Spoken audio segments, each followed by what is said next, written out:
ஆராதிக்கிற நேரம், அவர் சத்தத்தை கேட்குற நேரம். அல்லேலூயா. இன்றைக்கும் கர்த்தருடைய சத்தமாக தேவனுடைய வார்த்தையை நமக்காக பகிர்ந்து கொடுக்கும்படி நல்ல ஜெபிக்கிற ஒரு தேவனுடைய மனிதனாக இருக்கிற அருமையான பாஸ்டர் எபினேசர் ஐயா கர்த்தருடைய வார்த்தையை நமக்காக ஜெபத்தோடு தியானம் பண்ணி கொண்டு வந்திருக்கிறாங்க. அவங்க கர்த்தருடைய வார்த்தையை பகிர்ந்து கொடுக்க வருவாங்க. கரங்களை தட்டி நாம் தேவனுக்கு மகிமை செலுத்துவோமா? ஸ்தோத்திரம், ஸ்தோத்திரம், ஸ்தோத்திரம், ஸ்தோத்திரம், ஸ்தோத்திரம். எனக்கு அன்பானவர்களே, ஒரு தாழ்மையான ரெக்வெஸ்ட். ஆராதனை சரியாக 9 மணிக்கு. கர்த்தருடைய பிள்ளைகள் கூடுமான வரையிலும் 9 மணிக்கு ஆராதனைக்கு வந்துட்டா எல்லா காரியங்களும் ரொம்ப நேர்த்தியாக நம்ம நடத்தி கொண்டு போகலாம். அல்லேலூயா. சத்தமாக ஒரு அல்லேலூயா சொல்லுங்களேன். அல்லேலூயா.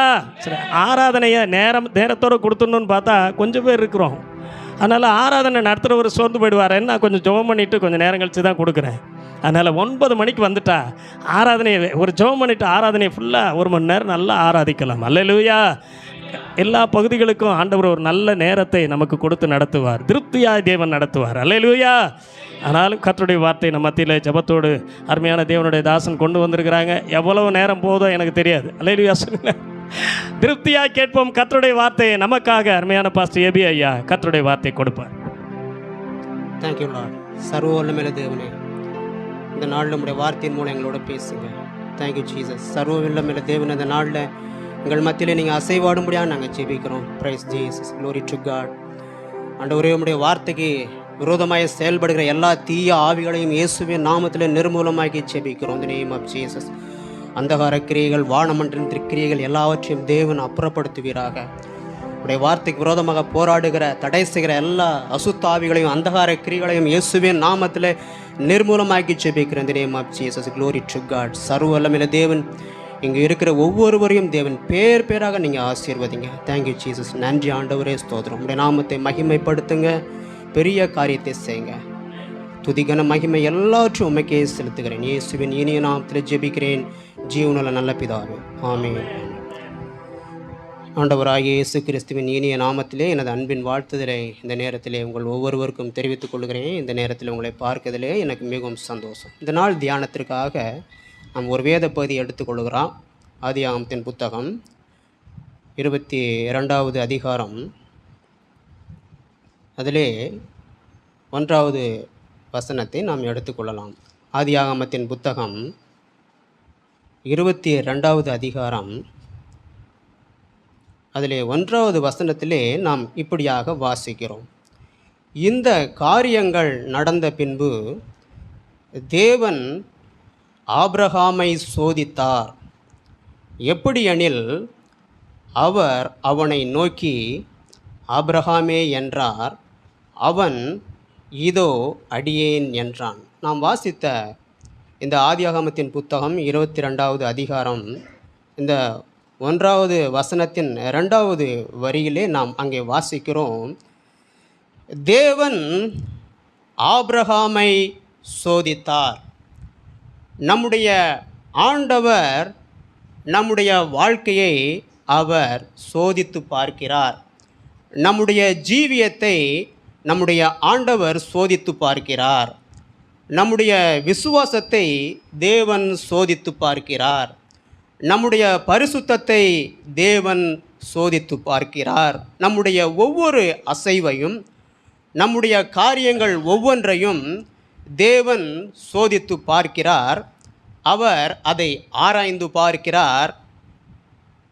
அவர் ஒவ்வொன்றையும், நம்முடைய ஒவ்வொரு அசைவையும் தேவன் சோதித்து பார்க்கிறார். இந்த இடத்திலே நாம் வாசித்தோம், இந்த ஆதியாகமத்தின் புத்தகம் 22வது அதிகாரம் நாம் வாசித்த அந்த 1வது வசனத்தின் 2வது வரியிலே நாம் வாசித்தோம், தேவன் ஆபிரகாமை சோதித்தார். என்ன விதத்திலே தேவன் ஆபிரகாமை சோதித்தார்? 2வது வசனத்திலே நாம் அங்கே வாசிக்கிறோம், அப்பொழுது அவர் உன் புத்திரனும் உன் ஏகசுதனும் உன் நேச குமாரனுமாகிய ஈசாக்கை நீ இப்பொழுது அழைத்து கொண்டு மோரியா தேசத்திற்கு போய் அங்கே நான் உனக்கு குறிக்கும் மலைகள் ஒன்றின் மேல் அவனை தகன பலியாக பலியிடு. ஆபிரகாமுக்கு தேவன் ஒரு பரீட்சை வச்சார். ஆண்டவர் ஆபிரகாமுடைய வாழ்க்கையிலே ஆபிரகாமுக்கு ஒரு டெஸ்ட் வச்சார். ஆபிரகாமை இப்படியாக தேவன் சோதித்து பார்த்தார். ஆபிரகாமுக்கு இப்படியாக ஒரு பரீட்சை வச்சார், ஒரு டெஸ்ட் வச்சார். என்ன பரீட்சை, என்ன டெஸ்ட் என்றால், ஆண்டவர் ஆபிரகாமை பார்த்து இந்த 2வது வசனத்திலே சொல்லுகிறார், உன் புத்திரனும் உன் ஏகசுதனும் உன் நேசகுமாரனுமாகிய ஈசாக்கை நீ இப்பொழுது அழைத்து கொண்டு மோரியா தேசத்திற்கு போய் அங்கே நான் உனக்கு குறிக்கும் மலைகள் ஒன்றின் மேல் அவனை தகன பலியாக பலியிடு என்றார். பயங்கரமான ஒரு டெஸ்ட்டுங்க. ஆண்டவர் ஆபிரகாமை பார்த்து, எப்பா உன் பிள்ளைய ஊழியத்துக்கு ஒப்புக்கொடு, என்னுடைய வேலைக்கு ஒப்புக்கொடு, என் வேலையை செய்கிறதுக்கு உன் மகனை ஒப்புக்கொடு, இந்த காரியத்தை செய்கிறதுக்கு இல்லை என்றால் இந்த ஊழியத்திற்கு, இந்த காரியத்திற்காக இந்த ஊழியத்திற்கு உன்னுடைய மகனை ஒப்புக்கொடு, எனக்காக கொடு. அப்படியெல்லாம் ஆண்டவர் ஆபிரகாம் இடத்துல கேட்கவில்லை. என்ன கேட்கிறார்? உன்னுடைய மகனை பலி செலுத்து. அதுவும் பாருங்க, அந்த பலி செலுத்துகிற காரியத்திலும் கூட அதில் என்னென்ன டிமாண்டு, என்னென்ன ஒரு கமாண்டு, ஒரு என்னடா கட்டளைலாம் வைக்கிறார் பாருங்க. அந்த 2வது வசனத்தில் நாம் பார்க்கிறோம், நீ இப்பொழுது தேங்க்யூ அப்பொழுது அவர் உன் புத்திரனும் உன் ஏகசுதனும் உன் நேசகுமாரனுமாகிய ஈசாக்கை நீ இப்பொழுது அழைத்து கொண்டு மோரியா தேசத்திற்கு போய். எப்படியாம்மா? இங்கே அங்கெல்லாம் கிடையாது. இந்த டெஸ்ட்டு ஆண்டவர் வைக்கிற இந்த டெஸ்ட்டு, ஆண்டவர் வைக்கிற இந்த பரீட்சை, இந்த ஆண்டவர் இந்த வைக்கிற இந்த சோதனையான இந்த தேவன் சோதித்தார் என்ன வாசித்தோம்ல. தேவன் ஆபிரகாமை சோதித்தார். என்ன விதத்தில் ஆபிரகாமை ஆண்டவர் சோதிக்கிறார் பாங்க. பயங்கரமான ஒரு டெஸ்ட்டு, பயங்கரமான ஒரு பரீட்சை. என்ன பரீட்சைன்னா, உன் பிள்ளைய ஊழியத்துக்கு கொடுப்பா அப்படின்லாம் கேட்கல. இன்றைக்கு நம்ம இடத்துல ஆண்டவர் அநேக நேரத்தில் கேட்பது உண்டு, உங்கள் பிள்ளைகளை ஊழியத்துக்கு கொடுங்க, என்னுடைய வேலைக்காக கொடுங்க என ஆண்டவர் அநேக நேரத்தில் கேட்கும்போது அதற்கெல்லாம் நாம் மாறுத்தரமாக பல காரியங்களை சொல்லி விடுவது உண்டு. ஆண்டவரே, என்னுடைய பிள்ளை கலெக்டர் ஆகணும், இன்ஜினியர் ஆகணும் என பல காரியங்களே நாம் சொல்லுவது உண்டு. என்னுடைய பிள்ளை படித்து பெரிய ஆட்களாகணும், பெரிய ஆளாக வேண்டும் என நம்ம சொல்லுவது உண்டு. ஊழியத்துக்கு கேட்டாவே நம்மளால் கொடுக்க முடியாதுங்க. ஆனால் ஆண்டவர் ஆபிரகாமை பார்த்து உன் பிள்ளையை ஊழியத்துக்கு கொடுலாம் கேட்கல. என்ன கேட்குறாரு? உன் பிள்ளையை பலி செலுத்து. அதுவும் பலி செலுத்துனா என்ன கட்டளை பாருங்க. மோரியா தேசத்திற்கு போய், அந்த மோரியா தேசத்திலே அங்கே இருக்கிற மலைகளில் நான் குறிப்பிடுகிற மலைகளில் ஒன்றின் மேல் அவனை தகன பலியாக என்ன செய்ய? பலி செலுத்து. பயங்கரமான டெஸ்ட்டுங்க, சாதாரணமான டெஸ்ட். சும்மா ஒன்றும் இல்லாததுக்கு நம்ம ஐயோ அம்மா அத்தான்னு என்னென்னமோ அலறிக்கிட்டு புலம்பிக்கிட்டு என்னென்னமோ சொல்லிக்கிட்டு இருக்கான். ஆபிரகாமுக்கு வச்ச டெஸ்ட்லாம் வச்சார்னா ஆண்டவர் நம்மளாம் நின்று பிடிக்கவே மாட்டோம். உண்மை தானே?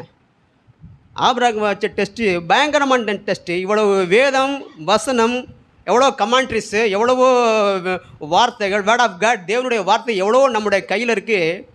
எத்தனையோ வார்த்தைகள் இருந்து கூட நம்ம ஆண்டோடைய வார்த்தைக்கு அநேக நேரத்தில் கீழ்ப்படியது இல்லைங்க. ஆனால் இந்த பைபிள்லாம் ஆபிரகாம் கையில் இல்லைங்க. இதை பார்க்குறீங்களா? இந்த தேவனுடைய வார்த்தை, இந்த வேர்ட் ஆஃப் காட், இந்த இவ்வளோ ஒரு பைபிள்லாம் ஆபிரகாம் கையில் இல்லை. ஆனாலும் ஆபிரகாம் ஆண்டுடைய வார்த்தைக்கு அந்த மனிதன் எப்படி செவி சாய்த்தார்? நம்மனா பல விதங்களில் யோசித்திருப்போம், எப்படி ஆண்டவர் இந்த காரியத்தை இப்படி கேட்பார்? பாருங்க, ஆபிரகாமுக்கு 100 வயசு வரைக்கும் பிள்ளை இல்லாதிருந்த ஆபிரகாமுக்கு ஆண்டவர் 100 வயசுல தான் பிள்ளையே கொடுக்குறாரு. இவ்வளவு காலமாக அந்த ஆபிரகாமுடைய வாழ்க்கையிலே 99 வயசு வரைக்கும் பிள்ளை இல்லை. ஒரு வேதனையான அனுபவம். கடைசியில் சொல்லுவாங்களே, தவம் இருந்து பெத்த பிள்ளையா என்று. அதுபோல் ஆபிரகாமுக்கு ஆண்டவர் பிள்ளையை கொடுத்ததே 100 வயசில் தான். சுதந்திரவாளியை, ஒரு அருமையான ஒரு மகனை ஈசாக்கை ஆண்டவர் ஆபிரகாமுக்கு 100 வயசில் கொடுக்குறாரு. கொடுத்துட்டு அந்த பிள்ளை என்ன சொல்கிறாரு? கொடுத்த பிள்ளைய இப்போ கேட்குறாருங்க, உன் பிள்ளைய பலி செலுத்து, பலியிடு. அதுவும் பாருங்கள் எவ்வளோ ஒரு சிரமமான சூழ்நிலை பாருங்கள். பக்கத்தில் ஒரு காரியத்தை செய்ய சொன்னாவே நம்மளால் செய்ய முடியாது. ஆபிரகாமை பார்த்து ஆண்டவர் சொல்கிறாரு, நீ மோரியா தேசத்திற்கு போய் அங்கே இருக்கிற மலைகளில் நான் குறிப்பிடுகிற மலைகளின் ஒன்றின் மேல் அவனை தகன பலியாக பலி செலுத்தி அவனை வெட்டி பலி கொடு. எவ்வளோ பெரிய பரீட்சை பாருங்கள், எவ்வளோ பெரிய டெஸ்ட்டு. ஆண்டவர் டெஸ்ட் வைக்கிறலாம் சும்மா சாதாரண டெஸ்ட்டுங்க இல்லைங்க. அதாவது பள்ளிக்கூடத்தில் நடக்கிற டெஸ்ட் மாதிரி கிடையாது.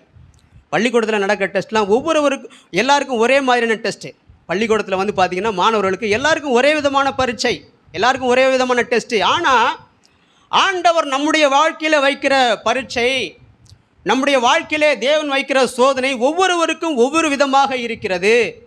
உங்களுக்கு வைக்கிற டெஸ்ட்டு ஆண்டவர் எனக்கு வைக்கிறதில்ல, எனக்கு வைக்கிற பரீட்சை ஆண்டவர் உங்களுக்கு வைக்கிறதில்ல, உங்களுக்கு வைக்கிற சோதனையை ஆண்டவர் எனக்கு தருகிறதில்ல, எனக்கு தருகிற சோதனையை தேவன் உங்களுக்கு கொடுக்கிறதில்லை. ஒவ்வொருவருக்கும் ஒவ்வொரு விதமான சோதனைகளை தேவன் அனுமதிக்கிறார். ஒவ்வொருவரையும் தேவன் ஒவ்வொரு விதமாக பரீட்சித்து பார்க்கிறார். ஒவ்வொருவரையும் ஒவ்வொரு விதமாக ஆண்டவர் டெஸ்ட் சோதித்து பார்க்கிறார். அதான் சொன்னேன், நம்முடைய பரிசுத்தத்தை சோதித்து பார்க்கிறார், நம்முடைய விசுவாசத்தை ஆண்டவர் சோதித்து பார்க்கிறார், நம்முடைய காரியங்கள் ஒவ்வொன்றையும் தேவன் சோதித்து பார்க்கிறார்.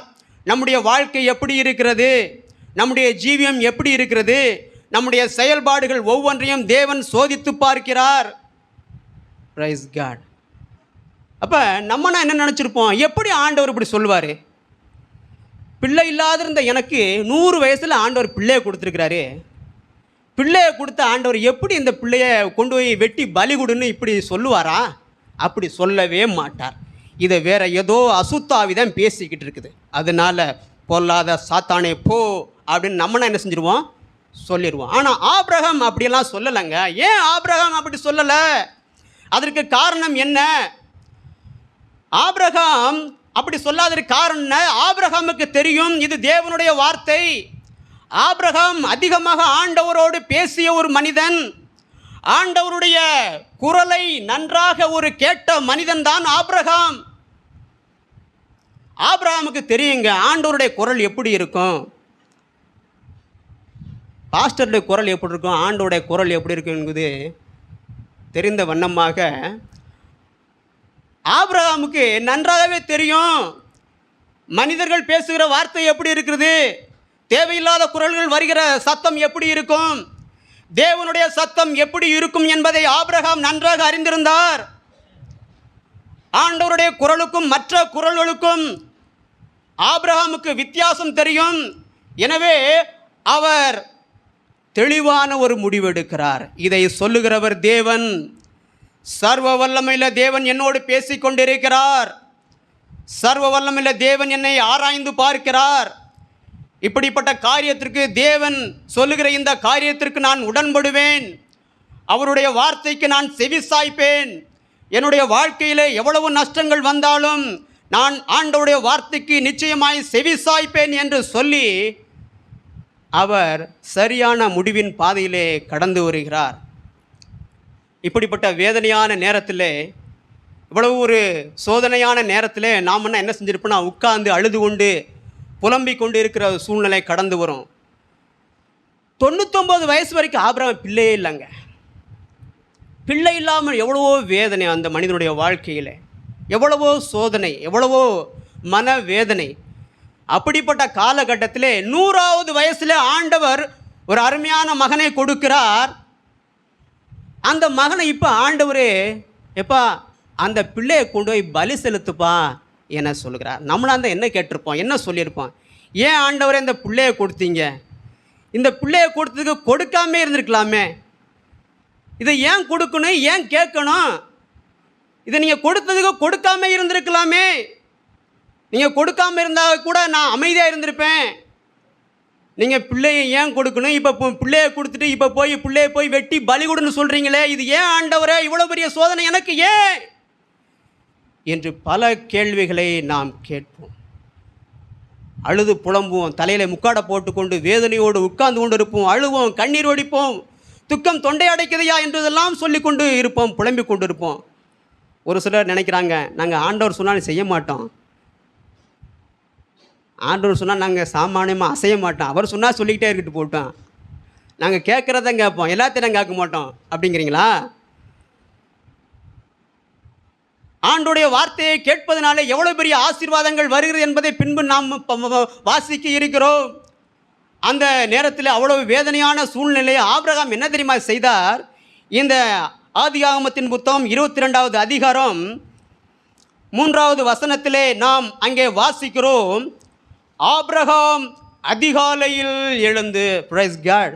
அதாங்க, அதாவது அதிகாலை ஜெபம் என்பது, இந்த பிரசங்க மாதிரி சொல்லும்போது அதிகாலை எழும்பணும், பாட்டு போனேன், 2 பாட்டு போனேன், 2 ஜெபம் போனேன், அதெல்லாம் உண்மைதான்.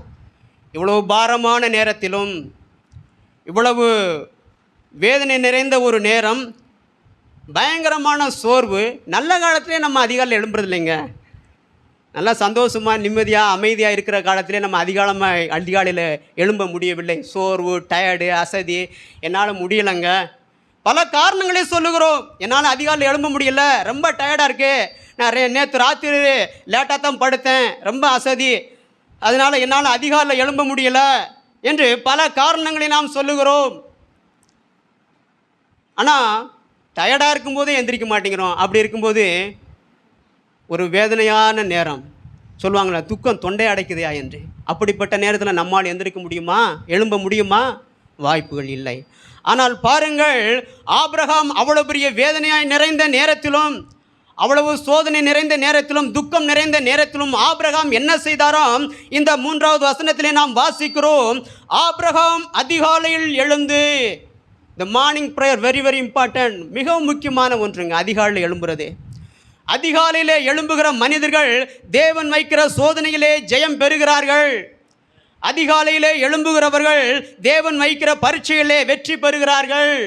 அதிகாலையிலே எழும்புகிறவர்கள் தேவன் வைக்கிற டெஸ்ட்டில் அவர்கள் பாஸ் பண்ணுகிறார்கள். என் அன்பு சகோதரனே, நீங்கள் அதிகாலையிலே எழும்ப வேண்டும் என தேவன் எதிர்பார்க்கிறார். நீங்கள் அதிகாலை எழும்ப ஒரு பெரிய பிரசங்கம்லாம் பண்ண வேணாம் ஐயா, நீங்கள் பெரிய கான்ஃபரன்ஸில் மெசேஜ் பண்ணுற மாதிரிலாம் நீங்கள் பண்ண வேணாம். உங்கள் வீட்டில் இருக்க ஒரு 4 பேர் எந்திரிக்கிங்களா, ஒரு 2 பாட்டு பாடுங்க, ஒரு 2 பாட்டு பாடுங்க, ஒரு சங்கீதத்தை எடுத்து ஆளுக்கு ஒரு வசனத்தை வாசிங்க, ஆளுக்கு ஒரு குட்டி குட்டி ஜெபம் பண்ணுங்க, ஒரு சிறிய ஜெபக்குழு மாதிரி ஜெபம் பண்ணுங்க, எல்லாருக்கும் ஒரு ஸ்தோத்திரம் சொல்லுங்க, எல்லாருடைய முகத்தையும் பார்த்து ஸ்தோத்திரம் சொல்லுங்க. அதிலே தேவன் பிரியமாயிருக்கிறார், அதை தேவன் ஆசீர்வதிக்கிறார், அதை தேவன் உங்கள் வாழ்க்கையிலே உங்களுடைய குடும்பத்திலே தேவன் எதிர்பார்க்கிறார். அதிகாலை ஜெபம் மிகவும் முக்கியமான ஒன்று. அந்த அதிகாலை எழும்புகிறவர்கள் தேவன் வைக்கிற சோதனையிலே ஜெயம் பெறுகிறார்கள். தேவன் வைக்கிற பரீட்சையிலே அவர்கள் வெற்றியை காண்கிறார்கள். தேவன் வைக்கிற டெஸ்ட்டில் அவர்கள் பாஸ் பண்ணுகிறார்கள். எப்பொழுது? அதிகாலையில் எழும்பு தேவனுடைய முகத்தை பார்க்கும்போது. இந்த இடத்திலே நாம் வாசிக்கிறோம், ஆபிரகாம் என்ன செய்தாராம்? ஆபிரகாம் அதிகாலையில் எழுந்து தன் கழுதையின் மேல் சேனங்கட்டி தன் வேலைக்காரர்கள் 2 பேரையும் தன் குமாரன் ஈசாக்கையும் கூட்டிக் கொண்டு தகன பலிக்கு கட்டைகளையும் பிளந்து கொண்டு தேவன் தனக்கு குறித்த இடத்திற்கு புறப்பட்டு போனான். Praise God. பாருங்க, அதிகாலையில் எழும்புறதே பெரிய பாடு நம்மளால். ஆனால் இவ்வளோ வேதனை நிறைந்த நேரத்தில் ஆபிரகாம் அதிகாலையில் இழந்து என்னென்ன செய்கிறார் பாருங்க. அவர் எப்படியெல்லாம் ஆயத்தமாகிறார் பாருங்க. தேவன் சொல்லிவிட்டார், என்னுடைய பிள்ளையை பலி செலுத்த சொல்லிவிட்டார், நான் புறப்பட்டு போக வேண்டும் என்று சொல்லி அந்த மோரியா தேசத்திற்கு நான் புறப்பட்டு போக வேண்டும், தேவன் குறித்த மலைக்கு நான் புறப்பட்டு போக வேண்டும் என்று சொல்லி ஆபிரகாம் அதிகாலையிலே எழும்பி என்ன செய்கிறார்? ஆபிரகாம் அதிகாலையில் எழுந்து தன் கழுதையின் மேல் சேனங்கட்டி தன் வேலைக்காரர்கள் 2 பேரையும் தன் குமாரன் ஈசாக்கையும் கூட்டிக் கொண்டு தகன பலிக்கு கட்டைகளையும் பிளந்து கொண்டு எல்லாரையும் ரெடி பண்ணுறாருங்க. கழுதையை ஆயத்தப்படுத்துகிறாரு, புறப்பட்டு சவாரி செஞ்சு போவதற்கு கழுதையை ஆயத்தப்படுத்துகிறாரு, வேலைக்காரரை ஆயத்தப்படுத்துகிறாரு, வேலைக்காரர்கள் 2 பேரை ஆயத்தப்படுத்துகிறாரு, கிளம்புங்க என்று சொல்லி ஆயத்தப்படுத்துகிறாரு. தன்னுடைய குமாரன் ஈசாக்கையும் அந்த அதிகாலை நேரத்தில் அவனை எழும்பு என் தம்பி என்று சொல்லி அவனையும் எழுப்புகிறார். கடைசியில் பாருங்க, அந்த காலை நேரத்தில் அந்த அதிகாலை நேரத்தில் என்ன செய்கிறார்? கட்டைகளை பிளந்து கொண்டு. இந்த கட்டை எதுக்கு? கட்டை எதுக்கு எங்களுக்கு என்ன தெரியும் அப்படிங்கிறீங்களா? குமாரன் ஈசாக்கை பலி செலுத்தி, அவனை வெட்டி பலி செலுத்தி அந்த கட்டைகளின் மேல் அவனை வைத்து எரித்து சாம்பலாக்குவதற்காக ஆபிரகாம் அந்த அதிகாலை நேரத்தில் என்ன செய்கிறார்? கட்டைகளெல்லாம் பிளந்து எடுத்துக்கொண்டு ஆயத்தமாகிறார். 2வது வசனத்தில் ஆண்டவர் சொல்லியிருக்காங்க, அவர் லேட் பண்ணல. ஆபிரகாம் 2வது வசனத்தை சொல்லியிருக்காரு. 2வது வசனத்தில் ஆண்டவர் சொல்றார், உன் மகனை நீ மோரியா தேசத்திலே நான் குறிக்கிற மலைகளில் ஒன்றின் மேல் பலியிடு, அவனை தகன பலியாக பலி செலுத்து என்று ஆண்டவர் ஆபிரகாமை பற்றி 2வது வசனத்தில் சொல்லுகிறார். உடனே 3வது வசனத்தில் ஆண்டோடைய வார்த்தைக்கு ஆபிரகாம் இமீடியட்டாக கீழ்ப்படுகிறாருங்க. அதுதாங்க கீழ்ப்படிதல்ங்கிறது. 2வது வசனத்தில் ஆண்டவர் சொல்லுகிறாரு, உன் மகனை பலி செலுத்து என 2வது வசனத்தில் சொல்லுகிறாரு. உடனே 3வது வசனத்திலே நாம் பார்க்கிறோம், ஆபிரகாம் ஆயத்தமாகி கட்டைகளை பிளந்து கொண்டு அவர் ஆயத்தமாகிறார், புறப்படுகிறார். அதாவது தேவனுடைய வார்த்தைக்கு கீழ்ப்படிதல் என்பது ஏதோ ஆண்டவர் சொல்லிட்டாரு, ஏதோ நாளை கீழ்ப்படிவோம், இல்லைன்னா அடுத்த வாரம் கீழ்ப்படிவோம், இல்லை ஒரு 10 நாள் ஆகட்டுமே, இப்போ என்ன, இல்லை ஒரு மாதம் போகட்டும், இல்லை ஒரு 6 மாதம் ஆகட்டும், இப்போ தானே சொல்லியிருக்காரு, வீட்டிலலாம் கேட்டுக்கிடுவோம், வீட்டில் இருக்க வேலைக்காரங்க மனைவிட்ட எல்லாத்தையும் கேட்டுக்கிடுவோம், விசாரிச்சுக்கிடுவோம், ஆலோசனை பண்ணிக்கிடுவோம். அப்படியெல்லாம் ஆபிரகாம் யாரிடத்திலும் ஆலோசனை பண்ணவில்லை, யாரிடத்திலும் ஆபிரகாம் கேட்கவில்லை. ஆண்டவர் இப்படி சொல்லுகிறாரே, பிள்ளை இல்லாத எனக்கு ஒரு 100 வயசில் ஆண்டவர் பிள்ளையை கொடுத்தார், இந்த 100 வயசில் கிடச்சி பிள்ளையும் கொண்டு ஆபிரகாம் ஒரு மலையில் பலி செலுத்த சொல்லுகிறாரே, இதை நான் செய்யவா வேண்டாமா என்று யாரிடத்திலும் ஆபிரகாம் ஆலோசனை கேட்கவில்லை. 2வது வசனத்தில் ஆண்டவர் சொல்லுகிறார், உன் பிள்ளையை பலி செலுத்து என்று. உடனே இமீடியட்டாக அடுத்த நாள் அதிகாலையிலேயே கட்டையில் பழந்து விட்டு கிளம்பிட்டாருங்க. கீழ்ப்படிதல்னா அதுதாங்க கீழ்ப்படிதல். ஆண்டோடைய வார்த்தைக்கு கீழ்ப்படிதல்னா என்ன? இமீடியட்டாக உடனே செய்வதுதான் உண்மையான கீழ்ப்படிதல். இன்றைக்கி ஆண்டவர் சொல்லியிருக்கிறாரு, நான் ஒரு 10 நாள் கழித்து செய்கிறேன், ஒரு மாதம் கழித்து செய்கிறேன், இல்லைன்னா ஒரு 6 மாதம் போகட்டும், இல்லைன்னா 1 மாதம் போகட்டும், இல்லைன்னா 1 வருஷம் போகட்டும் என்று சொல்லி நாட்களை கடத்துவது கீழ்ப்படிதல் அல்ல. அதை கீழ்ப்படிதலாக தேவன் அங்கீகரிப்பதும் இல்லை. அவர் சொன்ன வார்த்தைக்கு இமீடியட்டாக உடனே செய்வதுதான் உண்மையான கீழ்ப்படிதல். தேவன் அதைத்தான் எதிர்பார்க்கிறார். அப்படிப்பட்டவர்கள் தான் தேவன் வைக்கிற சோதனையிலே ஜெயம் பெற முடியும். அப்படிப்பட்டவர்கள் தான் தேவன் வைக்கிற பரீட்சையிலே வெற்றி பெற முடியும். அப்படிப்பட்டவர்களைத்தான் தேவன் எதிர்பார்க்கிறார். பாருங்க, நான் வாசித்த இந்த 3வது வசனத்திலே ஆபிரகாம் அதிகாலையில் எழுந்து தன் கழுதையின் மேல் சேனங்கட்டி தன் வேலைக்காரில் 2 பேரையும் தன் குமாரனின் ஈசாக்கையும் கூட்டிக் கொண்டு தகன பலிக்கு கட்டைகளையும் பிளந்து கொண்டு தேவன் தனக்கு குறித்த இடத்திற்கு புறப்பட்டு போனான். பாருங்க என்ன எழுதப்பட்டிருக்கிறது, தேவன் தனக்கு குறித்த இடத்திற்கு புறப்பட்டு போனான். ஆண்டவரே, என்னால் அவ்வளோ தூரம்லாம் வர முடியாது ஆண்டவரே, நானே ரொம்ப வேதனையோடு இருக்கேன், இந்த ஊரை விட்டு அவுட்டரில் வந்து அவனை அவுட் பண்ணிடுறேன் ஆண்டவரே, அப்படிலாம் சொல்லலை. இந்த ஊருக்கு வெளியில் வந்து நான் ஏதாவது பழி செலுத்துகிறேன், ஏதோ பண்ணுறேன், என்னை விட்டுருங்க, அவ்வளோ தூரம்லாம் என்னால் வர முடியாது ஆண்டவரே, அப்படியெல்லாம் ஆபிரகாம் சொல்லவில்லை. இங்கே வாசிக்கிறோம், தகன பலிக்கு கட்டைகளையும் பிளந்து கொண்டு தேவன் தனக்கு குறித்த இடத்திற்கு புறப்பட்டு போனான். இந்த பரீட்சையானது, இந்த தேவன் சோதிக்கிற விதமானது, இந்த டெஸ்டானது கண்ட இடத்துல நடக்கிறது அல்ல. தேவன் ஒரு இடத்தை குறித்து வைத்திருக்கிறார். அந்த இடத்துல தான் தேவன் வைத்திருக்கிற பரீட்சையானது நடக்க இருக்கிறது. தேவன் வைத்திருக்கிற பரீட்சை, தேவன் வைத்திருக்கிற அந்த டெஸ்ட், தேவன் வைத்திருக்கிற சோதனை அந்த குறிப்பிட்ட இடத்துல நடக்கி இருக்கிறது. கண்ட இடத்துல நின்றுக்கிட்டு இருந்தால் தேவன் வைக்கிற அந்த குறிப்பிட்ட இடத்துக்கு நாம் போக முடியாது. தேவன் ஒரு இடத்தை குறித்திருக்கிறார். உங்கள் வாழ்க்கையிலே பரிசுத்தம் என்கிற ஒரு இடத்தை குறித்திருக்கிறார். உங்கள் வாழ்க்கையிலே விசுவாசம் என்ற ஒரு இடத்தை குறித்திருக்கிறார். தேவன் அந்த இடத்திலே உங்களை சோதித்து பார்க்க இருக்கிறார். அவர் குறித்த இடத்திலே தான் அந்த பரீட்சை, அவர் குறித்த இடத்துல தான் அந்த டெஸ்ட்டு. அப்போ அந்த இடத்திற்கு நாம் புறப்பட்டு போக வேண்டும். தேவன் குறித்த இடத்திற்கு நாம் புறப்பட்டு போக வேண்டும். நம்மளா அந்த பல விதங்களில் கேள்வி கேட்டிருப்போம், ஆண்டவரே இதெல்லாம் உமக்கு நியாயமாக இருக்காது ஐயா, பிள்ளையத்தான் பழி சொல்கிறீரு, இப்போ இங்கே போ, அவ்வளோ தூரம் போ, இங்கே போ, மோரியா தேசத்துக்கு போ, அதுவும் அங்கே போய் நான் உனக்கு காட்டுற மலையில் தான் நீ அவனை பலி செலுத்துன்னு சொல்கிறீர, அதுவும் மலை அடிவாரத்துலேயும் இல்லை. அங்கே பாருங்கள், 2வது வசனத்திலே நாம் வாசிக்கிறோம். 2வது வசனத்திலே கீழ்ப்பகுதியிலே நாம் வாசிக்கிறோம், அங்கே நான் உனக்கு குறிக்கும் மலைகள் ஒன்றின் மேல்.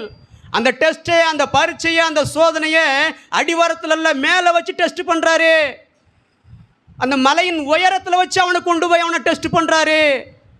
அந்த மலைக்கு மேலே வச்சு அவனை டெஸ்ட் பண்ணுறாரு, அவனை சோதிக்கிறாரு, அவனை அங்கே வச்சு பரீட்சித்து பார்க்குறாரு. ஒரு சிலர் சொல்லுவாங்க, எனக்கு சோதனை மேலே சோதனை வருதுங்க, எனக்கு போராட்டத்தின் மேலே போராட்டம் வருது, எனக்கு பிரச்சனையின் மேலே பிரச்சனை வருது, எனக்கு உபத்திரவத்தின் மேலே உபத்திரவம் வருது. ஏன் இந்த உபத்திரவம், ஏன் இந்த போராட்டம், ஏன் இந்த பிரச்சனை, ஏன் இந்த வேதனை? சொல்லுகிறோம்ல, என் வாழ்க்கையில் மேலே மேலே பிரச்சனையா, என் வாழ்க்கையில் மேலே மேலே போராட்டம், என் வாழ்க்கையில் மேலே மேலே உபத்திரவம் என்று நாம் சொல்லி கொண்டு இருக்கிறோம்ல. ஏன் மேலே மேலே ஏன் பிரச்சனை? மேலான ஆசீர்வாதங்களை பெறும்படியாக, உன்னதமான அனுபவத்தை பெறும்படியாக, மேல் நோக்கி செல்லும்படியாக அவர் பார்த்தீர்களா உங்கள் வாழ்க்கையிலே அநேக பிரச்சனைகளும் உபத்திரவங்களையும் போராட்டங்களையும் அனுமதிக்கிறாரா? எல்லாம் நன்மைக்கே, அவைகள் தீமைக்கல்ல. உங்கள் வாழ்க்கையிலே மேலான ஆசீர்வாதங்களை நீங்கள் பெறுவதற்கு ஏராளமான போராட்டங்கள் வந்தாலும் நீங்கள் அதிலே சோர்ந்து போக வேண்டாம். ஆபிரகாம் ஆண்டவர் சோதித்த இடமே பார்த்தீங்கன்னா அந்த மலை அடிவாரத்தில் வச்சு சோதிச்சுக்கலாங்க. ஆனால் அவர் பாருங்கள், ஒவ்வொருவரையும் மேலே தாங்க வர சொல்கிறாரு. மோசையை பார்த்தா சொல்கிறாரு, மேலே வா, சும்மா தரையிலே தந்தரையிலே நீ இருந்து ஏதாவது பண்ணிட்டு போடணும் இல்லை, மேலே வா, டாப்புக்கு வாப்பா, நீ மேலே வா, மேலே வா, மலையின் உன்னதமான அனுபவம், உயர்ந்த இடத்திற்கு நீ வர வேண்டும், அதை தேவன் எதிர்பார்க்கிறார். நீ மேலே வர வேண்டும். மோரியா தேசத்திலே இருக்கிற நான் குறிக்கிற ஒரு மலைகளின் ஒன்றின் மேல், அந்த டாப்புக்கு வா, மேலே வா, அங்கே தான் உன் மகனை நீ பலி செலுத்த வேண்டும். நம்மனா என்ன சொல்லியிருப்போம், இதெல்லாம் நியாயமாக இருக்க ஆண்டவரே, தரையிலே ஏதோ பழிவிடனா பரவாயில்ல, நீ மேலே வர சொல்கிறீல, என்னால் நடக்க முடியாத ஆண்டவர் என்றெல்லாம் சொல்லியிருப்போம். ஆனால் அவ்வளவு பெரிய சோதனை வந்த போதிலும், அவ்வளவு வேதனையான அனுபவங்கள் ஆபிரகாமுடைய வாழ்க்கையிலே வந்த போதிலும் ஆபிரகாம் சோர்ந்து போகவில்லை. ஆபிரகாம் தேவன் வைத்த பரீட்சையை நோக்கி அவர் கடந்து சென்றார். அவர் சோர்ந்து போகவில்லை, அவர் அதறியப்பட்டு போகவில்லை. இந்த இடத்துல அவர் ஆபிரகாம் யாரிடத்திலும் ஆலோசனை கேட்கவில்லை. நம்மன்னா எல்லாட்டையும் ஆலோசனை கேட்டிருப்போம். இந்த இடத்துல பார்த்தீங்கன்னா ஆபிரகாம் தான் மனைவிட்டு ஆலோசனை கேட்டிருந்தா என்ன இருக்கும் பாருங்கள். ஏம்மா சாராளம்மா, ஆண்டவர் இப்படி சொல்கிறாருமா, பிள்ளையை பழி கொடுக்க சொல்கிறாரு, 100 வயசில் பிறந்த பிள்ளையை கொண்டு போய் பலி செலுத்த சொல்கிறாரு ஆண்டவர். மோரியா தேசத்துக்கு போய் அங்கே அதுவும் அவர் குறிக்கிற ஒரு மலைகளில் ஒன்று மேலே கொண்டு போய் பலியிடணுமா, பிள்ளையை பலி செலுத்தணுமாம்மா, ஆண்டவர் சொல்கிறாருமா அப்படின்னு ஆபிரகாம் தான் மனைவி சாராள்கிட்ட சொல்லியிருந்தா அந்த அம்மா என்ன சொல்லியிருக்கோம், ஐயா இங்கே வாங்கய்யா, அக்கம் பக்கத்தில் உள்ளவெல்லாம் இங்கே என்ன செய் வாங்கய்யா, இந்த மனுஷனுக்கு இந்த வயசான காலத்தில் இந்த ஆளுக்கு என்னமோ ஆகிப்போச்சுங்கய்யா, இந்த ஆளுக்கு ஏதோ புத்தி மாறாட்டம் ஆகிப்போச்சு, இந்த கிழவனுக்கு என்னமோ ஆகிப்போச்சு, இவனை பிடிச்சி எல்லாத்தையும் மரத்தில் கட்டி போடுங்க, இவன் எதோ பண்ண போகிறான், இவன் புத்தி மாறாட்டம் ஆகிப்போச்சு, இவனுக்கு புத்தி பிறண்டு போச்சு இந்த வயசான காலத்தில், இந்த மனுஷன் இது வரைக்கும் நல்லாத்தான் இருந்தான், இப்போ தான் என்னென்னமோ உளறிக்கிட்டு இருக்கேன், ஆண்டவர் சொன்னார், அவர் சொன்னார், இவர் சொன்னார்னு பிள்ளையை கொண்டு போய் பழி செலுத்த போகிறாங்கிறாய்யா, நேற்று வரைக்கும் நல்லா இருந்தேன், இன்றைக்கி நான் இப்படி புலறிக்கிட்டு இருக்கான், அந்த கிழவனை கொண்டு போய் அந்த மரத்தில் கட்டி போடுங்கய்யான்னு இருப்பான் அந்த அம்மா. இப்போ உள்ள அந்த அம்மாட்ட சொல்லியிருந்தா அந்த அம்மா அப்படியே சாராள் அப்படியே சொல்லியிருப்பாங்க. ஆபிரகாம் சாராள்கிட்ட சொல்லியிருந்தா அந்த அம்மா அவன் ஆபிரகாம் கொண்டு போய் மரத்தில் கட்டியே போட சொல்லியிருக்கோம் அந்த அம்மா. ஆனால் இதையெல்லாம் அறிந்த ஆபிரகாம் யாரிடத்திலும் ஆலோசனை கேட்கவில்லை, தன்னுடைய மனைவிட்ட கூட ஆலோசனை கேட்கல. அவர் ஆலோசனை வந்துருச்சு, அவர் கமாண்ட் வந்துருச்சு, அவர் ஆர்டர் வந்துருச்சு, அவருடைய கட்டளை வந்துருச்சு, நான் அவருடைய சத்தத்துக்கு செவி சாய்க்க வேண்டும், அவருடைய வார்த்தைக்கு நான் கீழ்ப்படிய வேண்டும், தேவன் குறித்த இடத்துக்கு நான் புறப்பட்டு போவோம் என்று சொல்லி அதிகாலையிலேயே அவர் கிளம்பி புறப்பட்டு தேவன் குறித்த இடத்திற்கு அவர் புறப்பட்டு போனார். அதிகாலையில் எந்திரிச்சு உட்காந்து ஜெபம் பண்ணுறதுக்கே நமக்கு பெரும்பாடுங்க. அந்த அதிகாலை நேரத்தில் அவர் இவ்வளவு காரியங்களையும் ஆயத்தம் செய்து ஆயத்தப்படுத்தி, வேலைக்காரர்களை ஆயத்தப்படுத்தி, மகனை ஆயத்தப்படுத்தி, கட்டைகளையெல்லாம் பிளந்து கொண்டு அவர் தேவன் குறித்த இடத்திற்கு அவர் புறப்பட்டு போனார். என் அன்பு சகோதரனே, தேவன் வைக்கிற பரீட்சையானது, தேவன் வைக்கிற டெஸ்டானது அவர் அந்த குறிப்பிட்ட இடத்திலே வைத்திருக்கிறார். ஆபிரகாம் என்ன செய்கிறார் பாருங்கள், 4வது வசனத்திலே நாம் வாசிக்கிறோம், 3ஆம் நாளில் ஆபிரகாம் தன் கண்களை ஏறெடுத்து பார்த்து தூரத்திலே அந்த இடத்தை கண்டான். அதிகாலையிலே புறப்பட்ட ஆபிரகாமோட வேலைக்காரர்கள், பிள்ளையாண்டான் எல்லாரும் அந்த கழுதையின் மேலே பயணமாகி போகிறார்கள். 3 நாள் பிரயாணமாகி போகிறாங்க. 3 நாள் பிரயாணப்பட்டு அவங்க கடந்து செல்கிறாங்க. கழுதைகள் மேலே அவர்கள் ஏறி பயணம் பண்ணுகிறார்கள். 3 நாள் வரைக்கும் அவர்கள் அந்த கழுதையின் மேலே பயணம் பண்ணுகிறார்கள். அங்கே நாம் வாசிக்கிறோம், 3ஆம் நாளில் ஆபிரகாம் தன் கண்களை ஏறெடுத்து பார்த்து தூரத்திலே அந்த இடத்தை கண்டான். 3 நாளாயும் அந்த இடம் வரலங்க.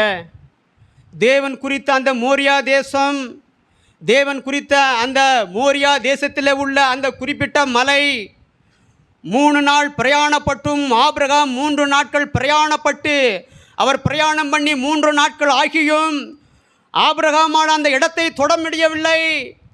ஆபிரகாமால் அந்த இடத்தை எட்ட முடியவில்லை.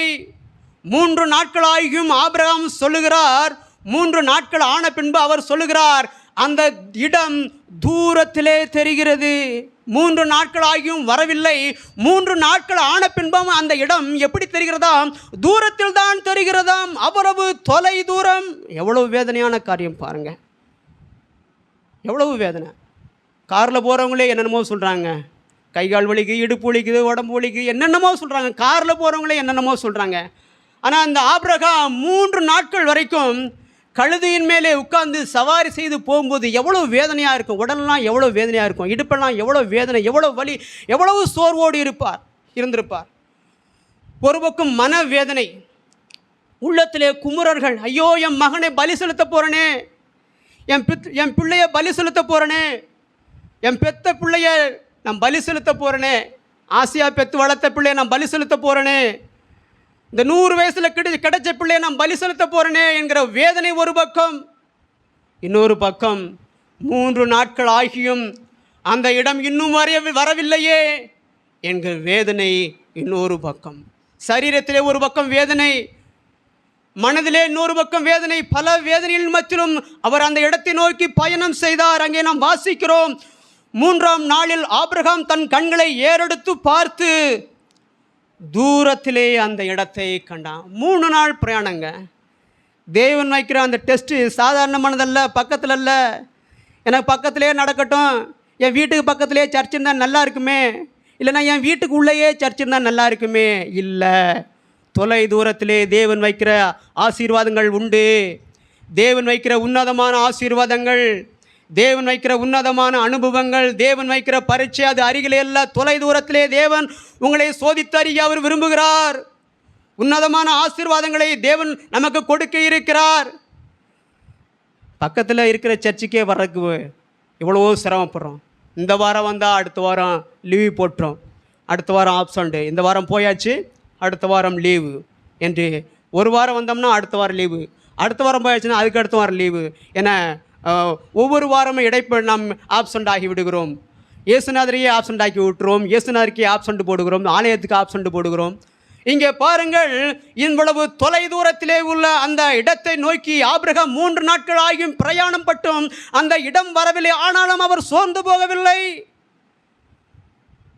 எவ்வளவு தொலைவில் தேவன் பரீட்சைகளை வைத்தாலும் அந்த இடத்தை நோக்கி போகிறவர்கள் தேவன் வைக்கிற அந்த உன்னதமான பரீட்சையிலே, தேவன் வைக்கிற டெஸ்ட்டிலே, அவர் வைக்கிற சோதனையிலே ஜெயம் பெறுவார்கள். அப்படிப்பட்டவர்கள் உன்னதமான அனுபவத்தை தங்களுடைய வாழ்க்கையிலே பெற்றுக்கொள்வார்கள்.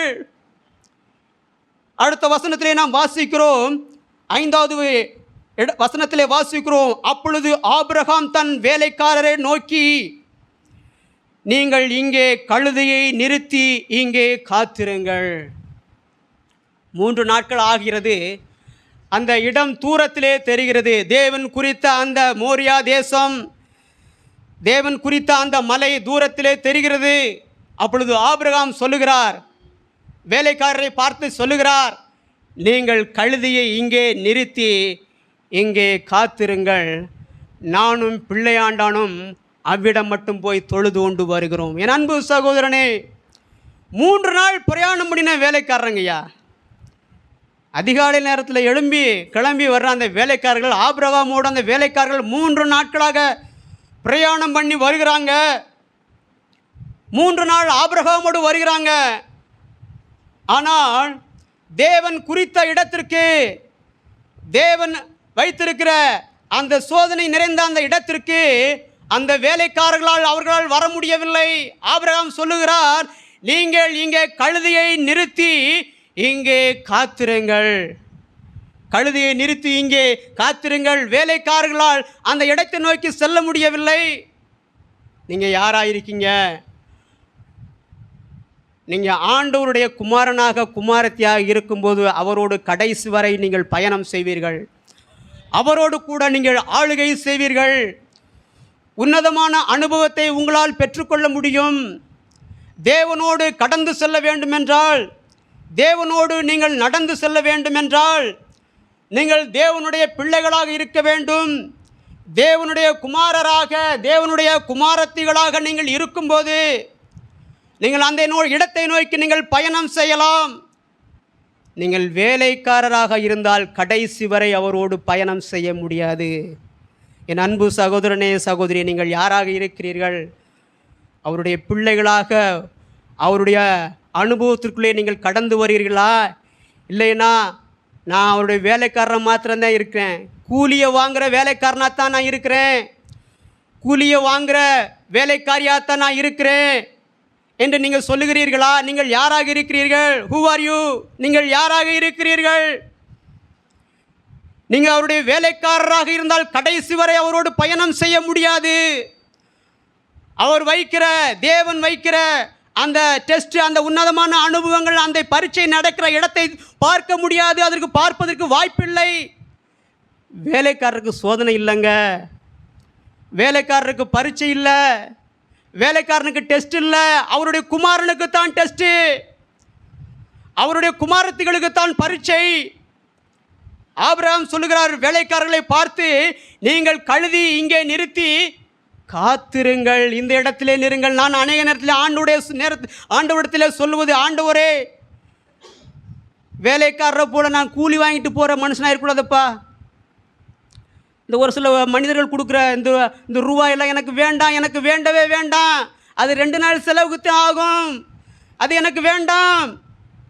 எனக்கு நீர் தருகிற உன்னதமான ஆசீர்வாதங்கள் வேண்டும், உன்னதமான கிருபைகளை தேவன் எனக்கு தருவீராக. நான் வேலைக்காரன் அல்ல, நான் உம்முடைய குமாரன், உம்முடைய சுதந்திரவாளி. நான் உம்முடைய உன்னதமான ஆசீர்வாதங்கள் எனக்கு வேணும். உம்முடைய சொந்தமான ஆசீர்வாதத்தை தேவன் எனக்கு தருவீராக, உம்முடைய உன்னதமான ஆசீர்வாதத்தை தேவன் எனக்கு தருவீராக. வேலைக்காரனை போல நான் கூலி வாங்கிட்டு போகிற ஆள் நான் இல்லை ஆண்டவரே, அதுக்கு வேற ஆள், அது நான் கிடையாது. எனக்கு வேணாம் ஆண்டவரே, உம்முடைய மனிதர்கள் மூலமாக கிடைக்கிற அந்த காசுலாம் எனக்கு வேணாம், எனக்கு உம்முடைய கிருபைகள் வேண்டும். பல ஆயிரங்களுக்கு முன்னதாக என்னை கொண்டு போய் நிறுத்துவீராக. அதைத்தான் நான் அவரிடம் சொல்லி கொண்டிருக்கிறேன். எனக்கு இந்த காசுலாம் வேணாம் இயேசுவே, இந்த காசை கேட்குற மனிதர்களுக்கு கொடுங்க, எனக்கு வேண்டாம். அதை நாடுகிற மனிதர்களுக்கு கொடுங்க, எனக்கு வேண்டாம். எனக்கு அதில் விருப்பமும் இல்லை, நாட்டமும் இல்லை. எனக்கு உன்னதமான ஆசீர்வாதங்கள் வேண்டும். பல ஆயிரங்களுக்கு முன்னே கர்த்தர் என்னை நிறுத்துவீராக, அதை நான் விரும்புகிறேன். அதைத்தான் நான் இயேசுவிடம் சொல்லுகிறேன். நான் வேலைக்காரனாக இருக்க விரும்பலை இயேசுவே, நான் உம்முடைய குமாரனாக இருக்க விரும்புகிறேன் என்று அநேக நேரம் அவரிடம் நான் சொல்லுகிறேன். இந்த இடத்துல நாம் வாசிக்கிறோம், அப்பொழுது Abraham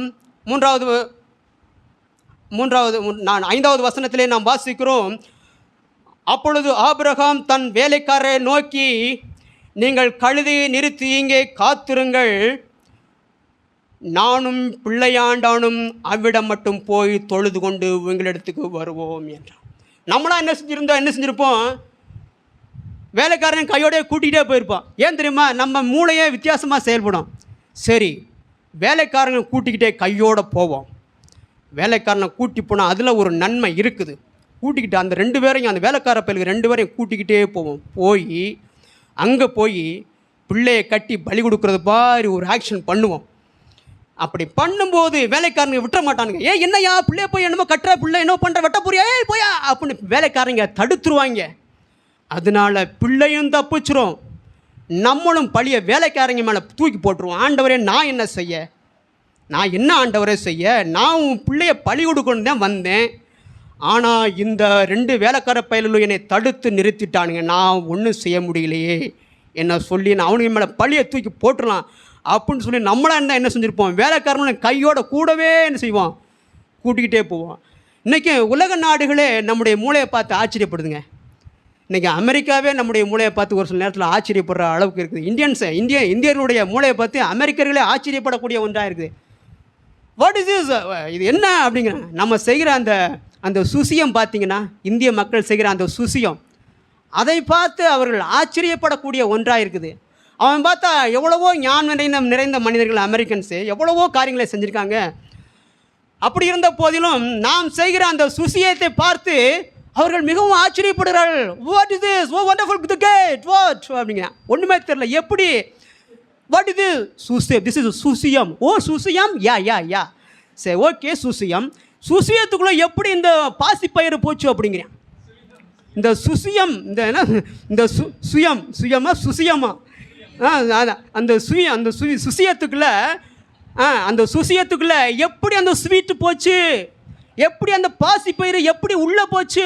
no attach, oh moulding not, oh wonderful the great அப்படிங்கிறேன். நம்ம செஞ்ச அந்த சுசியத்தை பார்த்து அமெரிக்கர்கள் வந்து ஆச்சரியப்படுறாங்க. அவ்வளவு திறமையான ஆட்கள் நம்முடைய இந்திய ஆட்கள், அவ்வளவு மூளை நிறைந்தவர்கள், ஞானம் நிறைந்தவர்கள் நம்முடைய ஆட்கள், இந்திய மனிதர்கள். நம்ம செய்கிற அந்த சாதாரண சுசியத்தை பார்த்து அவன் ஆச்சரியப்படுறான். அவன் வந்து அவனுடைய சாதனையெல்லாம் பயங்கரமானது. அவன் பார்த்தீங்கன்னா, அமெரிக்காவுடைய இருக்கக்கூடிய நாசா விண்வெளி மையம், இன்றைக்கும் இருக்கக்கூடிய அமெரிக்காவில் இருக்கிற நாசா விண்வெளி மையம் பெரிய சாதனை பண்ணது. அந்த சாதனை இன்றைக்கும் உலக நாடுகளால் அந்த ரெக்கார்டை இன்றைக்கும் பிரேக் பண்ண முடியாது, யாராலும் முடியாது. நம்மளாம் பிறந்திருக்க மாட்டோம். அந்த நாட்களில் அமெரிக்காவில் இருக்கக்கூடிய நாசா விண்வெளி மையத்திலேருந்து 2 விண்வெளி வீரர்களை நிலவுக்கே அனுப்பியது அந்த அமெரிக்காவில் இருக்கக்கூடிய நாசா விண்வெளி மையம். ஆம்ஸ்ட்ராங், ஆல்ட்ரின் என 2 விண்வெளி வீரர்களை அந்த விண்வெளி வீரர்களை நிலவுலேயே கொண்டு இறக்கிட்டான். பாருங்கள், அமெரிக்காவில் இருக்கக்கூடிய நாசா விண்வெளி மையம், நம்மளாம் அந்த நாட்களில் பிறந்திருக்க மாட்டோம். நம்ம பிறக்கிறதுக்கு முன்னாலேயே பார்த்திங்கன்னா, அந்த அமெரிக்காவில் இருக்கக்கூடிய நாசா விண்வெளி மையம் விண்வெளியில் அந்த நிலவுலேயே கொண்டு போய் 2 மனிதர்களை கொண்டு நிலாவிலே கொண்டு இறக்கிட்டான் அமெரிக்கா. அவ்வளவு சாதனை பண்ண ஒரு அமெரிக்கா நம்ம செய்கிற சுசியத்தை பார்த்து ஆச்சரியப்படுறாங்க.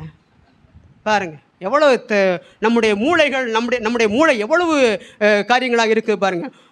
அப்போ நம்முடைய ஆட்கள் சந்திராயன் 3 என்ற ஒரு இதை ஒரு சேட்டலைட்டு தான் ஒன்று அனுப்பியிருக்கான், ஒரு விண்கலத்தை அனுப்பியிருக்கான். இதை அனுப்பிக்கிட்டே விண்ணுக்கு முன்னு தவிக்கிட்டு இருக்கான். நாங்கள் சந்திராயன் 3 அனுப்பிட்டோம், சந்திராயன் 3 அனுப்பிட்டோம், சந்திராயன் 3 அனுப்பிட்டோம், நிலவுக்கு போய் அனுப்பிட்டோம். நாங்கள் தென் துருவத்தில் கொண்டு போய் எங்கள் சந்திராயன் 3 ஒரு விண்கலத்தை கொண்டு போய் நிலவில் கொண்டு எங்கள் தென் துருவத்தில் ஒரு நிலவில் எங்கள் தென் துருவத்தில் போய் நாங்கள் நிப்பாட்டிட்டோங்கிறேன். அவன் மனுஷனே கொண்டு நிறுத்திட்டான்.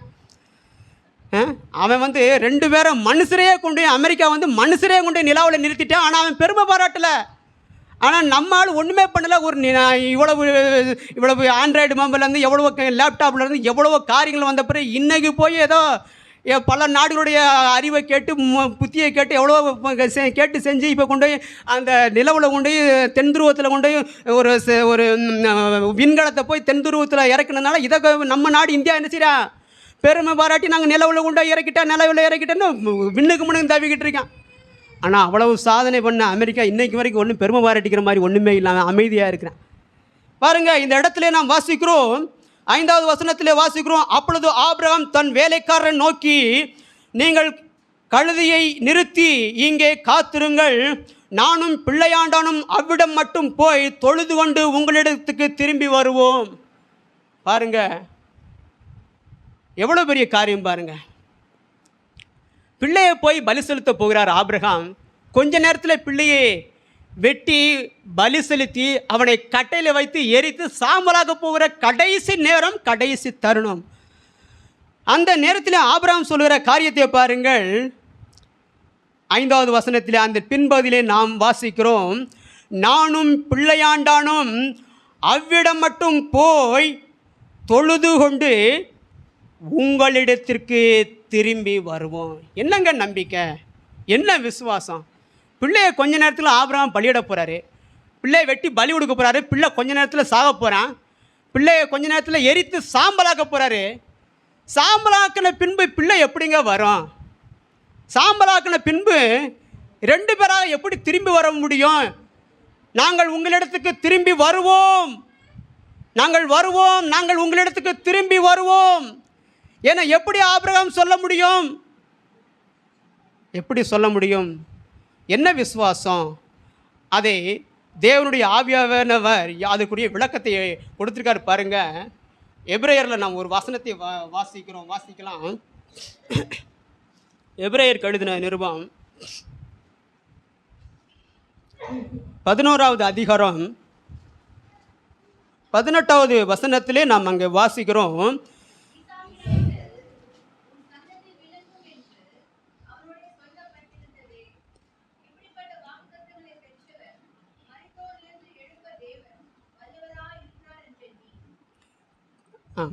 இங்கே நாம் வாசிக்கிறோம், ஈசாக்கினிடத்தில் உன் சந்ததி விளங்கும் என்று அவனோடே சொல்லப்பட்டிருந்ததே.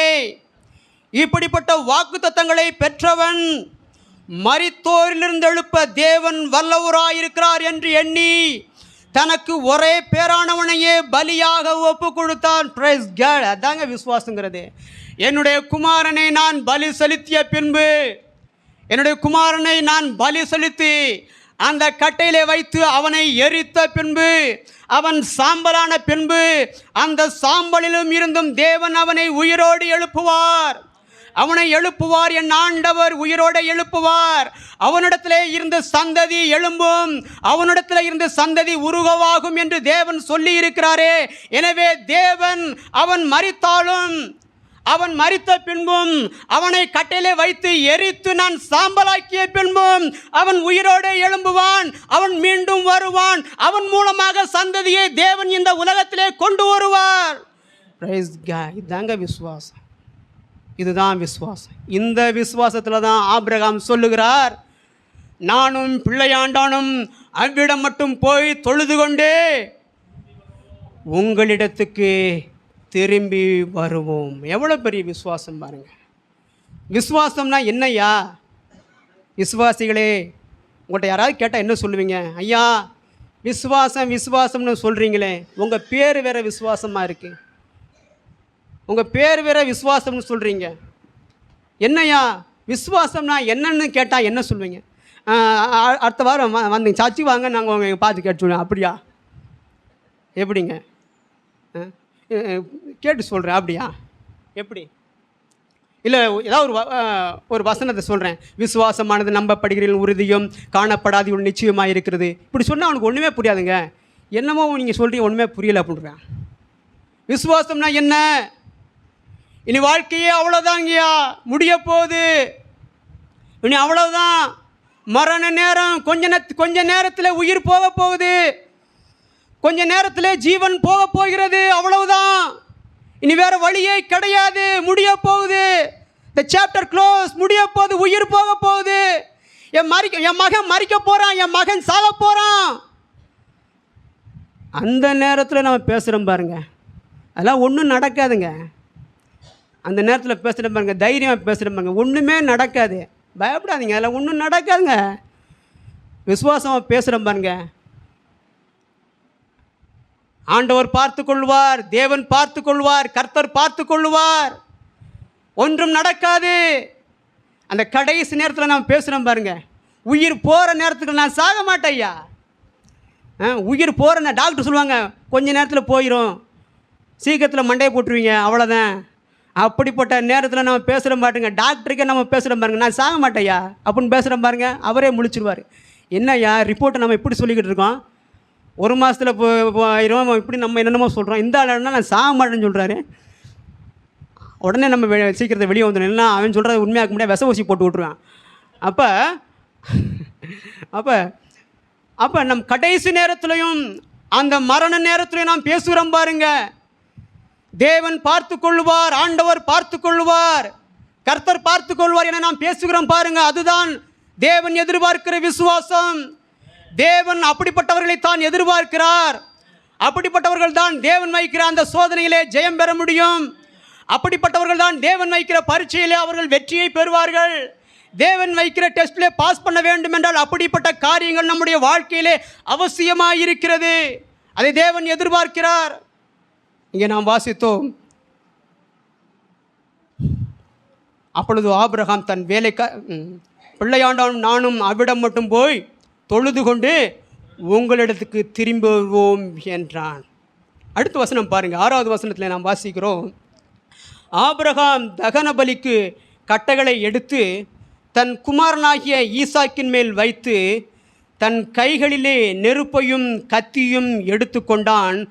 இருவரும் கூடி போனார்கள். பாருங்க, கடைசி நேரங்க, தன்னுடைய குமாரனை கொஞ்ச நேரத்தில் பலி செலுத்த போகிறார் ஆபிரகாமு.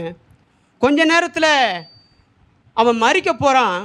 கடைசி நேரம் தன்னுடைய குமாரன் ஈசாக்கு கொஞ்ச நேரத்தில் அவன் மரிக்க போகிற கடைசி தருணம், கடைசி நேரம், உயிர் போகிறதுக்கு கடைசி தருணங்கள்.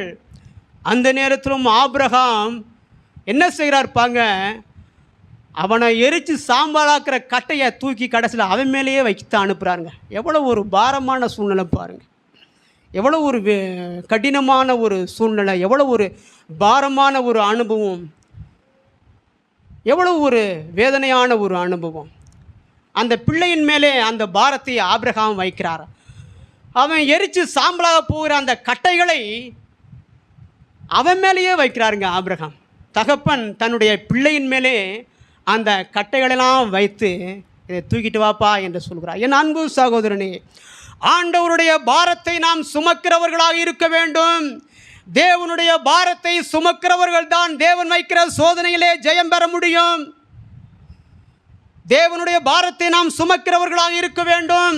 நாம் அநேக நேரத்தில் ஒரு வசனத்தை சொல்லுகிறோம், கர்த்தர் மேலே உன் பாரத்தை வைத்து விடு, அவர் உன்னை ஆதரிப்பார், நீதிமானை ஒருபோதும் தள்ளாட விட்டார். உண்மைதான், நம்முடைய பாரத்தை அவர் மேலே நாம் வைத்துவிட வேண்டும். ஆனால் அவருக்கு ஒரு பாரம் இருக்கிறதே, தேவனுக்கு ஒரு பாரம் இருக்கிறதே. தேசத்தை குறித்த பாரம், ஜனங்களை குறித்த பாரம், ஆத்துமாக்களை குறித்த பாரம். இந்த முழு உலகம் இந்த விதமாக அழிந்து கொண்டிருக்கிறதே. இந்த முழு உலகத்தை குறித்த பாரம் தேவனுக்கு இருக்கிறதே. இப்படிப்பட்ட பாரத்தை யார் சுமப்பா? என் அன்பு சகோதரனே, அந்த பாரத்தை ஆண்டவர் உங்கள் மேலே வைக்கிறார். அவருடைய பாரத்தை நீங்கள் சுமக்கிறவர்களாக நீங்கள் இருக்க வேண்டும். ஈசாக்கினுடைய கடைசி தருணங்க, அவன் கொஞ்ச நேரத்தில் மரித்து கடைசி உயிர் விடக்கூடிய கடைசி தருணங்கள், அவன் ஜீவன் போகக்கூடிய கடைசி நேரங்கள், கடைசி மணித்துளிகள். அந்த நேரத்திலும் தகப்பன் தன்னுடைய குமாரன் மேலே அந்த பாரத்தை வைக்கிறார். அவன் எரிஞ்சு சாம்பலாகக்கூடிய அந்த கட்டைகளை அவன் மேலேயே வைக்கிறார் தகப்பன். அந்த நேரத்தில் ஈசாக்கு ஒன்றுமே சொல்லுங்க, அந்த பாரத்தை அவன் சுமந்து கொண்டு செல்கிறான். என் அன்பு சகோதரனே, தேவனுடைய பாரத்தை நாம் சுமக்கிறவர்களாக இருக்க வேண்டும். அவருடைய சுமையை நாம் சுமக்கிறவர்களாக இருக்க வேண்டும். அவருடைய பாரத்தை நாம் சுமக்கிறவர்களாக இருக்க வேண்டும். தேவன் தம்முடைய பாரத்தை நம்மேலே வைக்கிறார். உன் பாரத்தை நான் சுமக்கிறேன்ப்பா, ஆனால் எனக்கு ஒரு பாரம் இருக்கிறதே. இந்த முழு உலகத்தை குறித்த பாரம் எனக்கு இருக்கிறதே. அந்த பாரத்தை யார் சுமப்பா? அந்த பாரத்தை சுமக்க உங்களில் யார் உண்டு? தேவன் எதிர்பார்க்கிறார் ஐயா. அவருடைய பாரத்தை சுமக்கிறவர்கள், அவருடைய வேதனைகளை சுமக்கிறவர்கள், இந்த அவருக்கு உண்டான ஆத்தும பாரத்தை சுமக்கிறவர்கள், அவர்கள்தான் தேவன் வைக்கிற சோதனையிலே ஜெயம் பெற முடியும். அவர்கள்தான் தேவன் வைக்கிற பரீட்சையிலே வெற்றியை பார்ப்பார்கள். அவர்கள்தான் தேவன் வைக்கிற டெஸ்ட்டில் பாஸ் பண்ண முடியும். அவர் தம்முடைய பாரத்தை உங்கள் மேலே வைக்கிறார். நான் உன் பாரத்தை சுமந்துக்கிறேன்ப்பா, மகளே உன் பாரத்தை நான் சுமந்துக்கிறேம்மா, மகனே உன்னுடைய பாரத்தை நான் சுமந்துக்கிறேன்ப்பா, ஆனால் எனக்கு ஒரு பாரம் இருக்கிறது. ஆண்டவர் சொல்லுகிற வார்த்தை அதான் ஐயா. அவருடைய பாரத்தை நாம் சுமக்கிறவர்களாக இருக்க வேண்டும். இந்த தேசத்தை குறித்த பாரம் அவருக்கு உண்டு. அந்த பாரத்தை குமாரர்களாக நீங்கள் சுமக்க வேண்டும். வேலைக்காரங்க சுமக்கலைங்க, அவன் 3 நாளுடைய அவன் போயிட்டாங்க. 3 நாளுக்கு பிறகு அவன் வரலை. வேலைக்காரர்கள் அந்த பாரத்தை சுமக்கவில்லை. தகப்பனுடைய பாரத்தை சுமந்தது தன்னுடைய குமாரன் அந்த சிறு பையன் மாத்திரமே. தகப்பனுடைய பாரத்தை சுமந்தது அந்த ஈசாக்கு மாத்திரமே. தகப்பனுடைய பாரத்தை சுமந்தவன் அவருடைய மகன் மாத்திரமே. தேவனுடைய பாரத்தை நீங்கள் சுமக்கிறவர்களாக இருக்க வேண்டும். அவருடைய பாரத்தை சுமக்கிறவர்களாக நீங்கள் இருக்க வேண்டும் என தேவன் எதிர்பார்க்கிறார். அவருடைய பாரத்தை சுமக்கிறவர்கள், ஆத்துமாக்களை குறித்த பாரத்தை சுமக்கிறவர்கள், அப்படிப்பட்டவர்களை கொண்டுதான் தேவன் இந்த உலகத்தில் அசாதாரணமான காரியங்களை செய்ய இருக்கிறார். சமீபத்தில் இந்த ஆகஸ்ட் 15 அண்ணன் மோகன் லாசரஸ் அங்கே திருச்சி மொராய் சிட்டி அவங்க வந்தபோது எல்லா மீட்டிங் போயிட்டாங்க. நான் திருச்சி சத்திரம் பஸ் ஸ்டாண்டில் போய் இறங்கி என்னிடத்துல இருந்த ஒரு 100 ஒரு நோட்டீஸ்குள்ள வாலிபர் எழுப்புதல் கூட்டம் அதை நான் கொடுத்தேன். அந்த சத்திரம் முழுக்க கொடுத்தேன், சத்திரம் பஸ் ஸ்டாண்டு முழுக்க கொடுத்தேன். ஒருத்தனுக்கு ஒன்றும் புரியல, என்ன வாலிபர் கூட்டம் வாலிபர் கூட்டம். அதில் ஒரு வார்த்தை எழுதப்பட்டிருந்தது, அண்ணன் மோகன் லாசரஸ் கீழே இயேசு விடுவிக்கிறார். அந்த ஒரு வார்த்தை போதும். இயேசு விடுவிக்கிறார் என்ற ஒரு வார்த்தை அதில் வாசகம் குறிப்பிடப்பட்டிருந்தது. அந்த வார்த்தை போதும். அவருடைய பாரத்தை சுமக்கிறவர்களாக இருக்க வேண்டும். எல்லாம் மீட்டிங் போயிட்டாங்க, லட்சக்கணக்கான மனிதர்கள் எல்லாம் மீட்டிங் போயிட்டாங்க. நான் அந்த இடத்துல இருந்து அந்த நோட்டீஸ்கள் நான் சத்திரம் பஸ் ஸ்டாண்டு முழுவதும் கொடுத்து பின்னதாக கடந்து சென்றேன். நாம் செய்கிற ஒவ்வொரு காரியத்தையும் தேவன் பார்க்கிறார். நாம் செய்கிற ஒவ்வொரு காரியத்தையும் தேவன் உற்று நோக்கி கவனித்துக் கொண்டிருக்கிறார். இங்கே நாம் வாசித்தோம், ஆபிரகாம் தகன பலிக்கு கட்டைகளை எடுத்து தன் குமாரனாகிய ஈசாக்கின் மேல் வைத்து தன் கையிலே நெருப்பையும் கத்தியும் எடுத்துக்கொண்டான். இருவரும் கூடி போனார்கள். ஈசாக்கு அந்த பாரத்தை சுமந்து கொண்டே போகிறார். ஆபிரகாம் தன்னுடைய கையில் நெருப்பையும் கத்தியும் எடுத்துக்கொண்டு போகிறார். அடுத்த வசனத்தில் நாம் பார்க்கிறோம், அப்பொழுது ஈசாக்கு தன் தகப்பனாகிய ஆபிரகாமை நோக்கி, என் தகப்பனே என்றான்.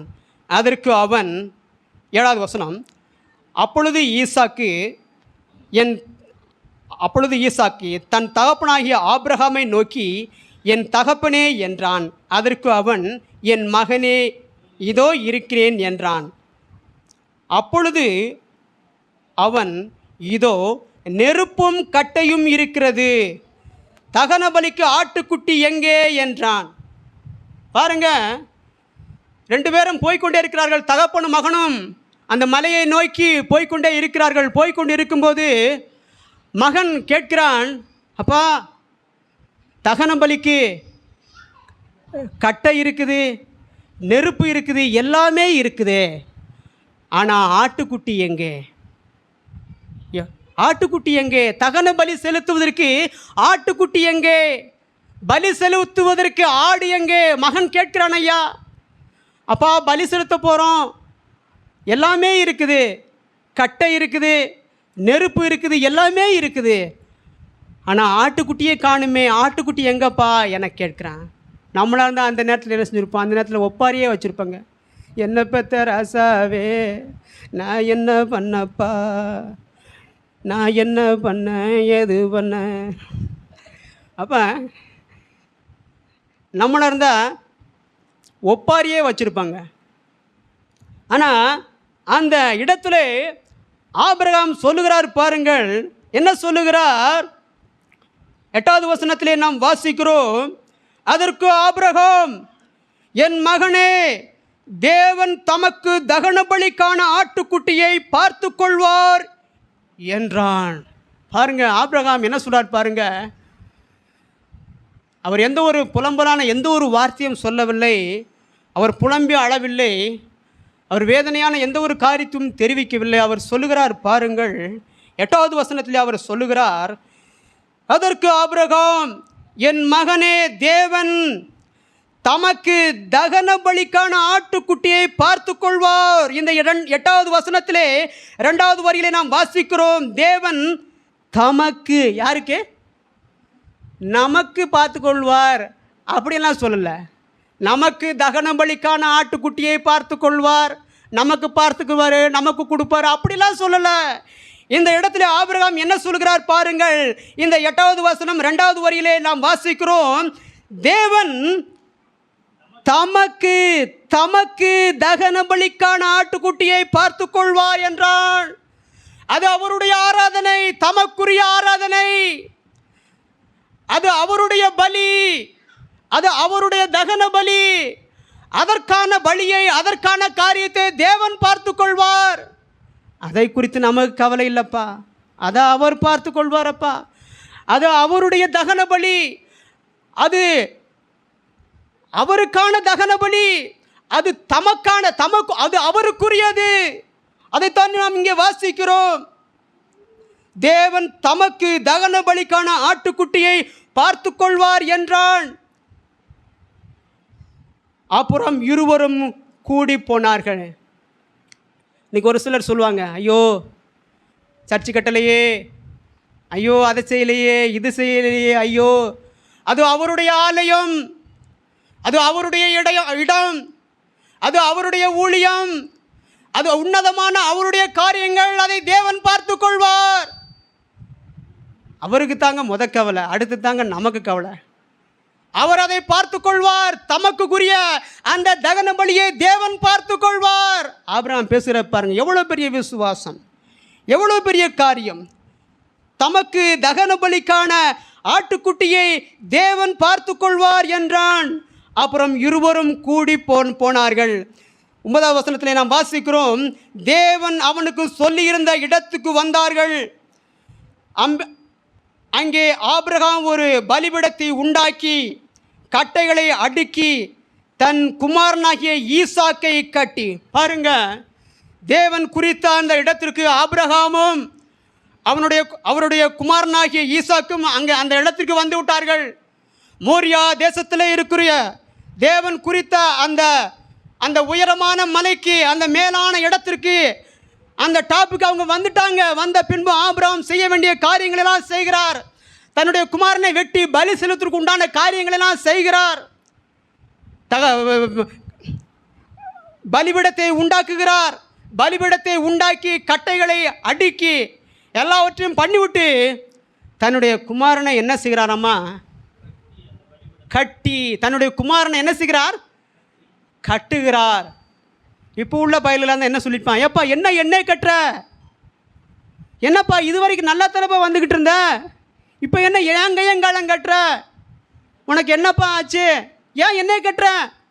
இல்லைப்பா கொஞ்சம் பொறு இல்லை நீ என்னமோ பண்ண போகிறாதே என்ன கட்டுற, நீ கட்டுற பார்த்தா சரியாக தெரில, நீ ஏதோ பண்ண போகிறாதே என்ன கட்டுற, விடுன்றிருப்பேன். இப்போ உள்ள பயிலாக இருந்தான்.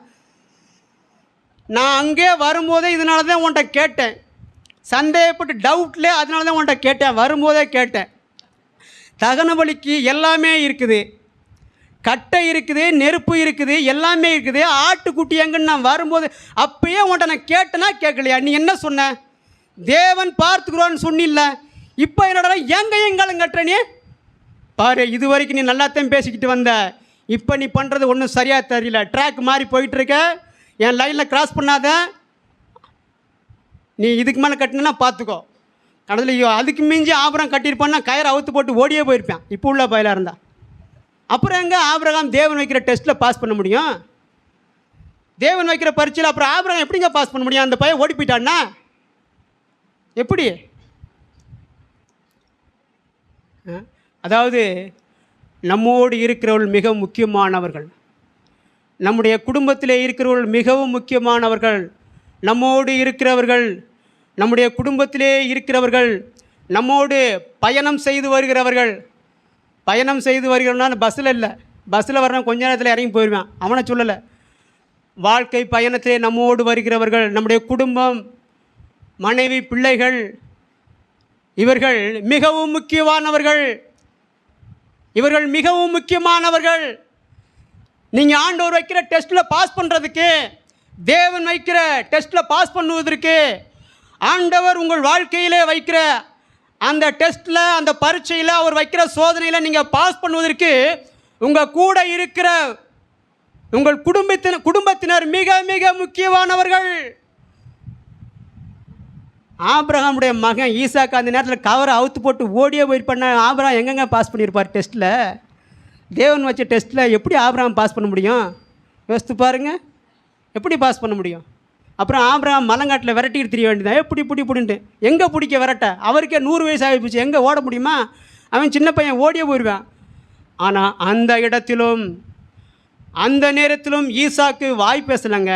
அந்த நேரத்திலும் ஆபிரகாம் என்ன செய்கிறார் பாருங்கள், கட்டி இந்த 9வது வசனத்திலே நாம் பார்க்கிறோம், தன் கீழ்ப்பகுதியில் நாம் வாசிக்கிறோம், தன் குமாரனாகிய ஈசாக்கை கட்டி அந்த பலிபீடத்தில் அடுக்கிய கட்டைகளின் மேல் அவனை கிடத்தினான். ஆபிரகாம் தன்னுடைய குமாரனாகிய ஈசாக்கை, தன்னுடைய மகனை கட்டி அந்த கட்டைகளுக்கு மேலே தூக்கி போட்டாருங்க.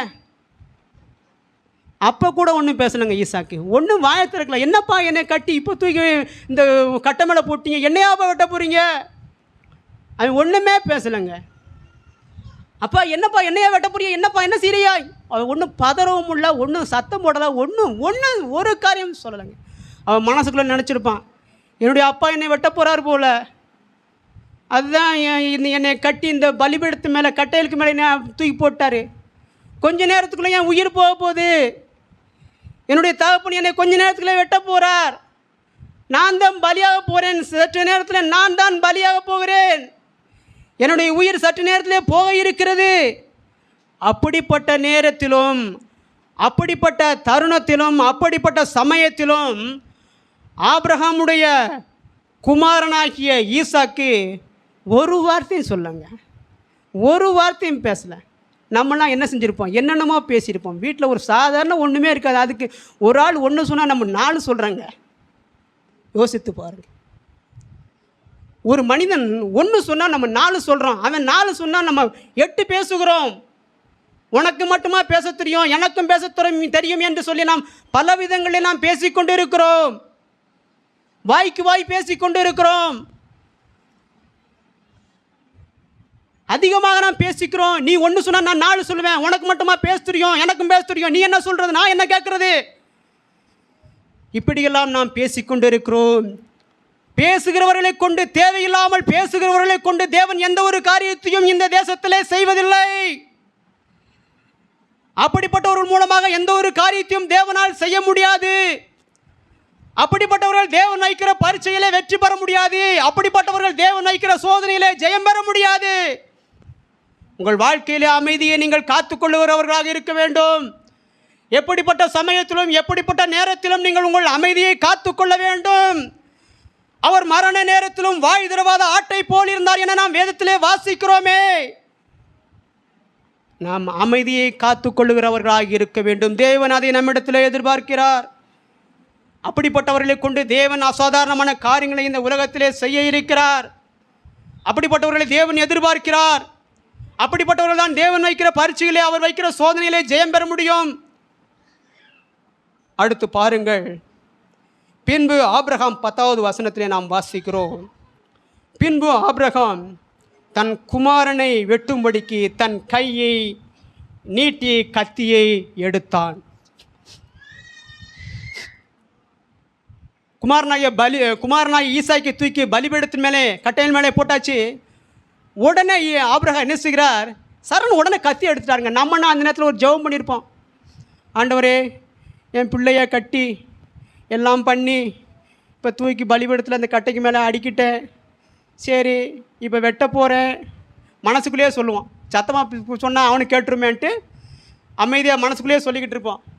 இப்போ வெட்ட போகிறேன், உங்களுக்கு சம்மதம் தானே ஆண்டவரே, உங்களுக்கு சம்மதமா, உங்களுக்கு சம்மதம் தானே, அதை பலமுறை கேட்டுக்கிட்டே இருப்போம். உங்கள் சம்மதம்னா சொல்லுங்கள், கடைசியாக ஒரு வார்த்தை கேட்டுக்கிறேன் அப்படிம்போம். கடைசியாக ஒரு தடவை கேட்குறேன், என்ன சொல்கிறீங்க அப்படிலாம் கேட்போம். ஆனால் ஆபிரகாம் அப்படியெல்லாம் ஒன்றும் கேட்கவில்லை. ஆண்டவரே நான் வெட்ட போகிறேன், பலிபீடத்தில் வச்சு அவனை கொண்டு போய் போட்டுட்டு அவனை பலி செலுத்த போகிறேன், உங்களுக்கு சம்மதமா, வெட்டவா என்ன, இப்படியெல்லாம் எந்த ஒரு காரியத்தையும் ஆபிரகாம் கேட்கவில்லை. உடனே கத்தியை எடுத்தார். பலிபீடத்தில் தூக்கி தன்னுடைய குமாரனை கிடத்தின உடனேயே கத்தியை ஆபிரகாம் எடுத்தார் என வாசிக்கிறோம். என்ன வாசிக்கிறோம் அந்த பகுதியிலே, பின்பு ஆபிரகாம் தன் குமாரனை வெட்டும்படிக்கு தன் கையை நீட்டி கத்தியை எடுத்தான்.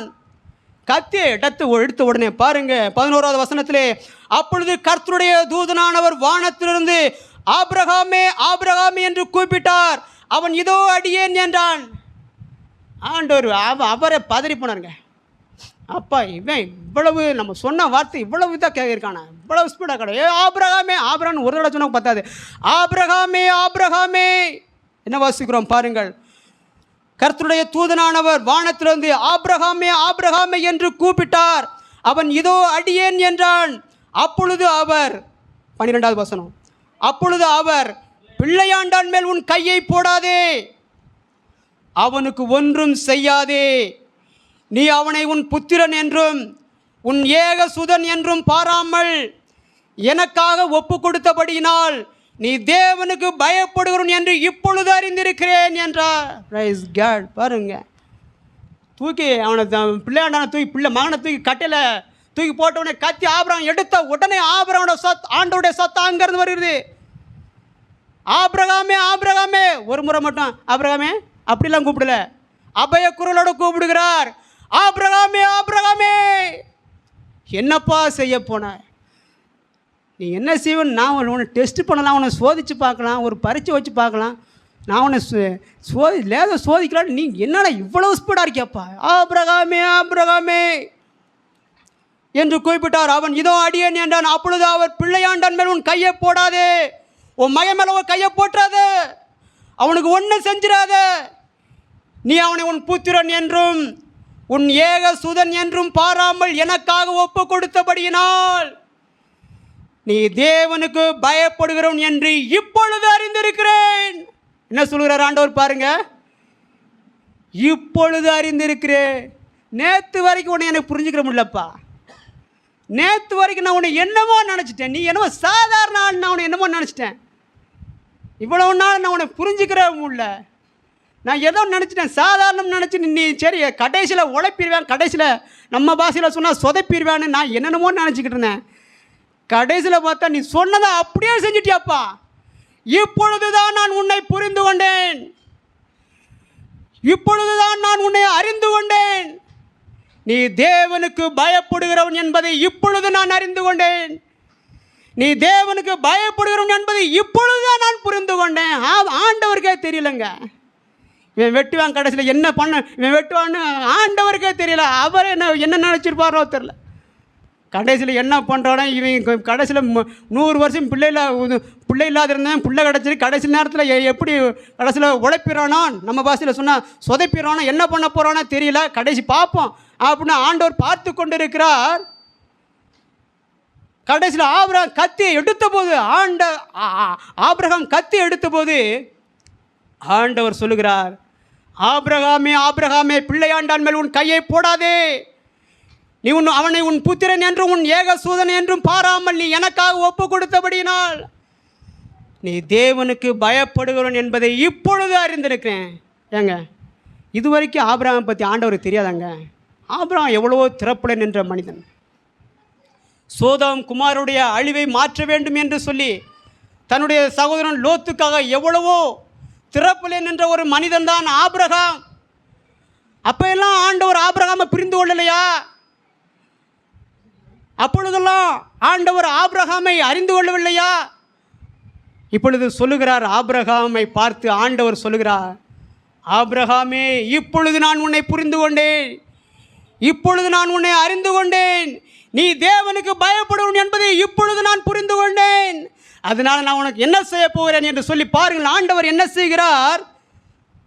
13வது வசனம், ஆபிரகாம் தன் கண்களை ஏறெடுத்து பார்த்தபோது இதோ பின்னாக புதிரிலே தன் கொம்புகள் சிக்கி கொண்டிருந்த ஒரு ஆட்டுக்கடாவை கண்டாள். பாருங்க, தேவனுடைய வார்த்தைக்கு செவி சாய்த்த போது, தேவனுடைய வார்த்தைக்கு கீழ்ப்படிந்த போது, அவருடைய சத்தத்துக்கு செவி சாய்த்த போது, அவர் வச்ச டெஸ்ட்டில், அவர் வச்ச பரீட்சையில், அவர் வச்ச சோதனையில் ஜெயித்த போது அதுவரைக்கும் தெரியாத ஒரு ஆட்டுக்கடா அந்த நேரத்தில் ஆபிரகாமுடைய கண்களில் தெரிகிறது. ஆண்டவர் பார்த்தாருங்க. நீங்கள் ஆட்டு குட்டியை தானப்பா கேட்டுக்கிட்டு இருக்கீங்க. 7வது வசனத்தில் கடைசி வரியில் பார்த்தீங்கன்னா மகன் கேட்பான். 7வது வசனத்தினுடைய கடைசி வரியில் பார்த்தீங்கன்னா மகன் கேட்கிறான், ஆட்டுக்குட்டி எங்கே என்றான். ஆட்டுக்குட்டி எங்கப்பா அப்படிங்கிற மகன். அதுக்கு ஆபிரகாம் என்ன சொல்லுகிறார்? 8வது வசனத்தில் 2வது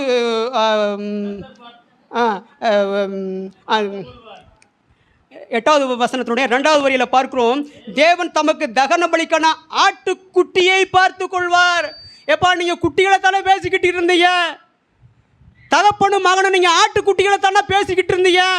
இப்போ நான் வச்சுற டெஸ்ட்டில் நீங்கள் பாஸ் பண்ணிட்டீங்கல்ல, நான் வச்ச பரீட்சையில் நீங்கள் பாஸ் பண்ணிட்டீங்கல்ல, நான் வச்ச சோதனையில் நீங்கள் ஜெயிச்சிட்டீங்கல்ல, நான் இப்போ உங்களுக்கு ஆட்டுக்குட்டியா அல்ல ஆட்டுக்கடாவையே தருகிறேன். என் அன்பு சகோதரனே, உங்கள் வாழ்க்கையில் நீங்கள் சின்ன சின்ன காரியத்தை கேட்டுக்கிட்டீங்களா? ஆட்டுக்குட்டி, சின்ன குட்டி, இப்படி சின்ன சின்ன காரியமாக நீங்கள் கேட்டுக்கிட்டீங்களா? அவர் வைக்கிற டெஸ்ட்டில் நீங்கள் பாஸ் பண்ணும்போது, அவர் வைக்கிற சோதனையில் நீங்கள் ஜெயம் பெறும்போது, தேவன் வந்து சிறிய காரியங்களே அல்ல, உங்கள் வாழ்க்கையிலே பெரிதான காரியங்களை செய்வார். அவர் ஆட்டுக்கடாக்களை போன்ற அற்புதங்களை தேவன் செய்வார். அவர் நிச்சயம் செய்வார். அவர் பெரிய காரியங்களை செய்வார், மகத்தான காரியங்களை செய்வார். உன்னதமான அனுபவங்களுக்கு கூட கர்த்தர் உங்களை கொண்டு செல்வார். அடுத்த வசனத்திலே நாம் வாசிக்கிறோம், 14வது வசனம். ஆபிரகாம் அந்த இடத்துக்கு யெகோவா இறை என்று பெயரிட்டான், அதனாலே கர்த்தருடைய பர்வதத்திலே பார்த்து கொள்ளப்படும் என்று இந்நாள் வரைக்கும் சொல்லப்பட்டு வருகிறது. கர்த்தருடைய தூதனானவர் 2ஆம் தரம் வானத்திலிருந்து ஆபிரகாமை கூப்பிட்டு, நீ உன் புத்திரன் என்றும் உன் ஏக சுதனம் என்றும் பாராமல் அவனை ஒப்பு கொடுத்து இந்த காரியத்தை செய்தபடியால் நான் உன்னை ஆசீர்வதிக்கவே ஆசீர்வதித்து, நான் உன்னை ஆசீர்வதிப்பேன் அப்படி சொல்லலை, நான் உன்னை ஆசீர்வதிக்கவே ஆசீர்வதித்து உன் சந்ததியை வானத்து நட்சத்திரங்களைப் போலவும் கடற்கரை மணலைப் போலவும் பெருகவே பெருக பண்ணுவேன். என்ன செய்வேன்? பெருக பண்ணுவேன். அப்படி ஒரே வார்த்தையில் முடிக்கல, பெருகவே பெருக பண்ணுவேன். உன் சந்ததியார் சத்துருக்களின் வாசல்களே சுதந்திரித்துக் கொள்வார்கள். உன்னை பெருக பண்ணுவேன், உன்னை பெருகவே பெருக பண்ணுவேன். என்னுடைய வார்த்தைக்கு நீ கீழ்ப்படிந்தபடியால், என்னுடைய சத்தத்துக்கு நீ செவி சாய்த்தபடியால் உன்னை ஆசீர்வதிக்கவே ஆசீர்வதிப்பேன், உன்னை பெருகவே பெருக பண்ணுவேன். நீ என் வார்த்தைக்கு என் சொல்லுக்கு கீழ்ப்படிந்தபடியினால், நான் வைத்த பரீட்சையில, நான் வைத்த டெஸ்ட்ல, நான் வைத்த சோதனையில நீ ஜெயம் பெற்றபடியினால் உன்னை நான் ஆசீர்வதிக்கவே ஆசீர்வதிப்பேன், உன்னை பெருகவே பெருக பண்ணுவேன். எப்பங்க ஆசீர்வாதம்? ஒரு சில இடங்களில் ஒரு சிலர் பேசுவாங்க, உன்னை ஆசீர்வதிப்பேன் ஆசீர்வதிப்பேன். எப்போ ஆசீர்வதிப்பார்? நான் நினச்சிக்கிட்டு இருந்தாலும் நான் ஆசீர்வதிப்பேன் ஆசீர்வதிப்பேன்னு சொல்லிட்டே இருக்காரு. எப்போ ஆசீர்வதிப்பார்? எவ்வாறு ஆசீர்வாதம்? ஒன்று அதனோட டெஃபினேஷன் விளக்கம்னா கொடுக்கணும்ல. அந்த நாட்டில் நான் சின்ன பிள்ளையில 4வது படிக்கும்போது சொல்லுவாங்க, ஊருக்குள்ளே தலையில்லாத முண்டை ஊருக்குள்ளேலாம் வந்துக்கிட்டு இருக்காங்க. தலையில்லாத முண்டம் வீட்டுக்குள்ளே வருது, ஊருக்குள்ளே வருது, அதனால் கதவை பூட்டி வைங்க அப்படிம்பாங்க. அந்த காலத்தில் நான் சின்ன பிள்ளையாக இருக்கும்போது 4வது படிச்சுக்கிட்டு இருக்கும்போது அது மாதிரி வாழும் இருக்காது, தலையும் இருக்காது. நான் உன்னை ஆசீர்வதிப்பேன், நான் உன்னை ஆசீர்வதிப்பேன். எப்போ ஆசீர்வதிப்பார்? அவருடைய வார்த்தைக்கு செவி சாய்க்கும் போது. அப்போ தாங்க ஆசீர்வாதம். ஆசீர்வாதம்னா என்னது? இந்த காரு பங்களா இதுதான் ஆசீர்வாதமா? இல்லை. தேவனுடைய உன்னதமான ஆசீர்வாதங்கள் ஏராளம் உண்டு. திரளான கிருபைகளை தேவன் உங்களுக்கு தருவார். பேசக்கூடிய வாக்கு வல்லமே தேவன் உங்களுக்கு தருவார். போதிக்கக்கூடிய ஞானத்தை தேவன் தருவார். பல ஆயிரங்களுக்கு முன்னே கர்த்தர் உங்களை பயன்படுத்துவார். யார் இந்த மனுஷனா? என்ன எப்படி பேசுகிறேன் அப்படின்னு இந்த உலகம் திரும்பி பார்க்கக்கூடிய அளவிற்கு தேவன் உங்களை பயன்படுத்துவார். எப்பங்க? அவருடைய வார்த்தைக்கு செவி சாய்க்கும் போது. அதுதான் உண்மையான ஆசீர்வாதம். காரு பங்களா ஏரோப்ளேனில் போகிறது இதெல்லாம் ரெண்டாவதுங்க. இதெல்லாம் நத்திங், ஒன்றுமே இல்லை, ஜீரோ. உன்னதமான ஆசீர்வாதங்கள் ஏராளம் உண்டு, திரளான கிருபைகள் உண்டு. பல ஆயிரங்களுக்கு முன்னே, பல லட்சங்களுக்கு முன்னே தேவன் உங்களை கொண்டு போய் நிறுத்துவார். உங்களுடைய வார்த்தையை கேட்க இந்த தேசம் திரும்பி வரும். அந்த அளவிற்கு தேவன் உங்களை பயன்படுத்துவார். அதுதான் உன்னதமான ஆசீர்வாதம். அப்படிப்பட்ட ஆசீர்வாதத்தை தேவன் உங்கள் வாழ்க்கையிலே கட்டளிடுவார். எப்பொழுது? அவருடைய வார்த்தைக்கு நீங்கள் செவி சாய்க்கும் போது, அவர் வைக்கிற சோதனையிலே நீங்கள் ஜெயம் பெறும்போது உன்னதமான ஆசீர்வாதத்தை தேவன் உங்கள் வாழ்க்கையிலே நிச்சயம் தருவார். முடிக்க இருக்கிறேன், நேரம் இல்லாதபடினாலே. கடைசியாக 18வது வசனம். நீ என் சொல்லுக்கு கீழ்ப்படிந்தபடியினால் உன் சந்ததிக்குள் பூமியில் சகல ஜாதிகளும் ஆசீர்வதிக்கப்படும் என்றும் என் பேரில் ஆணையிட்டேன் என்று கர்த்தர் சொல்லுகிறார். உன்னை நிச்சயமாக ஆசீர்வதிப்பேன். என் பேரில் நான் ஆணையிடுறேன். என்னை காட்டிலும் பெரிய ஆள் யாருமே கிடையாது என்று ஆண்டவர் சொல்லுகிறார்.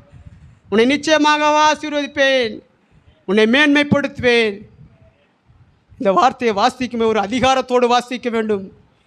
இந்த வார்த்தையை வாசிக்கும் போதே பெண்கள் வாசித்தாங்கன்னா கீச்சுக்குள்ளே வாசிப்பாங்க. நான் உன்னை ஆசீர்வதிக்கவே ஆசீர்வதித்து உன் பேரை பெருமைப்படுத்துவேன், நீ ஆசீர்வாதமாக இருப்பாய், பூமியில் வம்சங்கள்லாம் உனக்குள்ள ஆசீர்வதிப்படும், உன்னை ஆசீர்வதிக்கலாம் ஆசீர்வதிப்பேன். இப்படி வாசிக்கக்கூடாது. இந்த வார்த்தையை வாசிப்பது எப்படி வாசிக்க வேண்டும்? நான் உன்னை ஆசீர்வதிக்கவே ஆசீர்வதித்து உன் பெயரை பெருமைப்படுத்துவேன். அன்பு சகோதரன், நேரம் இல்லாதபடினால நான் சரி சுருக்கமாக முடிக்கிறேன். கர்த்தர் மகத்தான காரியங்கள் உங்கள் வாழ்க்கையிலே செய்வார். தேவன் வைக்கிற சோதனையிலே, அவர் வைக்கிற பரீட்சையிலே, அவர் வைக்கிற டெஸ்ட்டில் நீங்கள் பாஸ் பண்ணும்போது உன்னதமான ஆசீர்வாதங்கள் உங்களை தேடி வரும். நான் அவரிடம் சொல்லுகிறதுனா அதுதான், உன்னதமான ஆசீர்வாதங்களை தேவன் எனக்கு தாங்க, மகிமையான ஆசீர்வாதத்தை தேவன் எனக்கு தாங்க, என்னை பயன்படுத்துங்க. காசுலாம் என்னங்க, அதெல்லாம் ஒரு சாதாரணமாங்க. தேவன் பயன்படுத்தும் போதே, தேவன் உன்னதமான இடத்துல கொண்டு போய் நிறுத்தும் போது காசு நம்மளை தேடி வரும். காசை தேடி நம்ம போக தேவையில்லை. நான் ஆண்டோட கேட்பதெல்லாம் அதுதான், இயேசுவே எனக்கு காசுலாம் வேணாம், இயேசுவே எனக்கு வேணாம், ரிஜெக்ட் பண்ணிருங்க, எனக்கு வேண்டாம். எனக்கு தேவையெல்லாம் உம்முடைய கிருபை, உன்னதமான ஆசீர்வாதங்கள் என்னை பயன்படுத்தும், திரளான ஜனங்களுக்கு முன்னே என்னை கொண்டு போய் நிறுத்தும். இப்படிப்பட்ட வாஞ்சியாவது முதல்ல இருக்கணும்ல, ஆசையாவது முதல்ல இருக்கணுங்களங்க. தேவன் உன்னதமான நிலையில் உங்களை பயன்படுத்துவார். ஆமென்.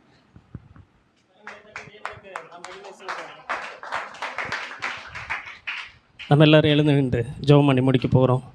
ஆண்டவர் இன்றைக்கு நம்மோடு கூட பேசியிருக்கிறார். நம்ம இனிமேல் அதுக்கு ஒரு பெரிய அர்ப்பணிப்பு தேவையில்லை. நம்மோடு ஆண்டவர் பேசும்போதே நம்மளை ஒப்பு கொடுத்துருக்குறோம். தேவன் நம்மை ஆசீர்வதிக்க போகிறார். ஆசீர்வதிக்கவே ஆசீர்வதித்து உன்னை பெருகவே பெருக பண்ணுவேன். ஆண்டவர் எல்லாத்தையும் பார்த்து கொள்வார். ஆண்டவர் எல்லாத்தையும் பார்த்து கொள்வார். நான் உன்னை ஆசீர்வதிக்க போகிறேன். உன்னை பெருகவே, உன் சந்ததியை பெருகவே பெருக வைக்க போகிறேன். என் பேரில் ஆணையிட்டிருக்கிறேன் என்று கர்த்தர் சொல்லுகிறார். ஒரு அர்ப்பணிப்போடு தேவனுடைய ஆசீர்வாதங்களை இந்த சரித்திரத்தின்படி நம்ம எல்லாரும் பெற்றுக்கொள்ள போகிறோம். கர்த்தர் நம்மோடு கூட பேசினபடி 4 கரங்களை தட்டி தேவனுக்கு எல்லா மகிமை செலுத்துவோமா? நன்றி ராஜா, நன்றி ராஜா, நன்றி ராஜா. வார்த்தை கொடுத்த அருமை தேவதாசனுக்காக கரங்களை தட்டி தேவனுக்கு நன்றி சொல்லலாமா? நன்றி ராஜா, நன்றி ராஜா, நன்றி ராஜா, உமக்கு ஸ்தோத்திரம். நல்ல தகப்பனே, இந்த நல்ல நாளுக்காக நன்றி சொல்கிறோம்ப்பா. எங்களோடு நீங்கள் பேசினதெல்லாம் ரொம்ப அலாதி ஆண்டவர். எங்கள் உள்ளம் உணர்ந்து கொண்டது ராஜா. அதில் ஒரு அர்ப்பணிப்பு இருந்ததை நீர் அறிந்த தேவன். இனிமேல் எங்கள் வாழ்க்கை முழுவதும் உமது வசனத்துக்கே வாழ்வதற்கு எங்களை ஒப்பு கொடுக்குறோம்ப்பா. ஆபிரகாமின் பிள்ளைகளைப் போல எங்கள் எல்லாரையும் நீர் ஆசீர்வதித்து பெருகவே பெருக வைக்க போகிறதற்காக நன்றி சொல்கிறோம். உங்கள் பேரில் ஆணையிட்டிருக்கிறீங்க, ஒரு நாள் நீங்கள் தவற மாட்டீங்க. இன்னிலிருந்து பிள்ளைகளான நாங்கள் எல்லாரும் ஆபிரகாமுக்கு உண்டான சகல ஆசீர்வாதத்தையும் சம்பூர்ணமாய் அனுபவிக்க போகிறதற்காக நன்றி சொல்கிறோம்ப்பா. எண்ண முடியாத ஆண்டவரே, கணக்கிட முடியாத ஆசீர்வாதங்களை எங்கள் எல்லார் மேலும் சம்பூர்ணமாய் நீர் வைக்க போகிறதற்காக நன்றி சொல்கிறோம். இந்த திருஷ்டாந்தத்தின்படி இன்றையிலிருந்தே நீர் எங்களை ஆசீர்வதிக்கிறதற்காக நன்றி சொல்கிறோம்ப்பா. வார்த்தை கொடுத்த தேவதாசனே ஆண்டவரே, குடும்பத்தை, ஊழியத்தை, வருங்காலத்தை நீர் ஆசீர்வதிங்க. வந்த அருமை தேவதாசர்கள் எல்லாரையும் நீர் ஆசீர்வதிக்க, உன் பிள்ளைகள் எல்லாரையும் நீர் ஆசீர்வதிக்க நாங்கள் ஜெபிக்கிறோம்ப்பா. நிறைவேற ஆண்டவரே ஸ்தோத்திரம். இந்த திருஷ்டாந்தத்தை எங்கள் மேலே நம்பி வைத்ததினால் நிறைவேற ஆண்டவரே எங்களை அர்ப்பணிக்கிறோம்ப்பா. வந்த பிள்ளைகள் எல்லாரையும் ஆசீர்வதிச்சு அனுப்புங்க. இரத்த கோட்டைக்குள் மறைத்து கொள்ளுங்க. திரும்ப வரும்போது சரித்திரங்களாக வரும்படி கர்த்தர் உதவி செய்யுங்கப்பா. இயேசுவின் நாமத்தில் ஜெபிக்கிறோம் எங்கள் நல்ல பிதாவே. நாம் எல்லாரும் சேர்ந்து என் ஆத்துமாவே கர்த்தரை ஸ்தோத்திரு, முழு உள்ளமே அவருடைய பரிசுத்த நாமத்தை ஸ்தோத்திரு. என் ஆத்துமாவே கர்த்தரை ஸ்தோத்திரு, அவர் செய்த சகல உபகாரங்களை மறவாதே. ஆமென். ஒன்றான மெய் தேவனாகிய நம் சிருஷ்டி கர்த்தாவின் தேவ ஆசீர்வாதமும் ஆபிரகாமை போல அவர் பிள்ளைகளாக இருக்கிற நம்மையும் வாக்குத்தத்தத்தின்படி அர்ப்பணிப்போடு ஆசீர்வதிக்க போகிற நம் ஆண்டவராம் இயேசு கிறிஸ்துவின் கிருபையும் பரிசுத்த ஆவியானுடைய ஆலோசனையும் பாதுகாப்பும் வந்திருக்கிற நம்ம அத்தனை பேரோடும், வர தவறின கர்த்தருடைய பிள்ளைகள் யாவரோடும், நம் நிமித்தமாய் சகல பரிசுத்தவான்களோடும் அருமை தேவதாசர்களோடும் இன்றும் என்றும் சதா காலங்களிலும் இருப்பதாக. அப்படியே வலது கருத்து தலையின் மேலே வச்சு, நான் இரத்தத்தில் மறைந்துள்ளேன், இயேசு இரத்தத்தில் மறைந்துள்ளேன், வல்ல இரத்தத்தில் மறைந்துள்ளேன், சாத்தான் தீங்கு செய்ய முடியாது, ஏ தீங்கும் என்னை அணுகாது, சாத்தான் தீங்கு செய்ய முடியாது, ஏ தீங்கும் என்னை அணுகாது, தீங்கில்லை தீங்கில்லை தீங்கில்லை, நோயில்லை நோயில்லை நோயில்லை, தோல்வியில்லை தோல்வியில்லை தோல்வியில்லை, சாத்தான் தோற்கடிக்க முடியாது, ஏ தீங்கும் என்னை அணுகாது, சாத்தான் தோற்கடிக்க முடியாது, ஏ தீங்கும் என்னை அணுகாது. அல்லேலூயா. கர்த்தர் நம்ம எல்லாரையும்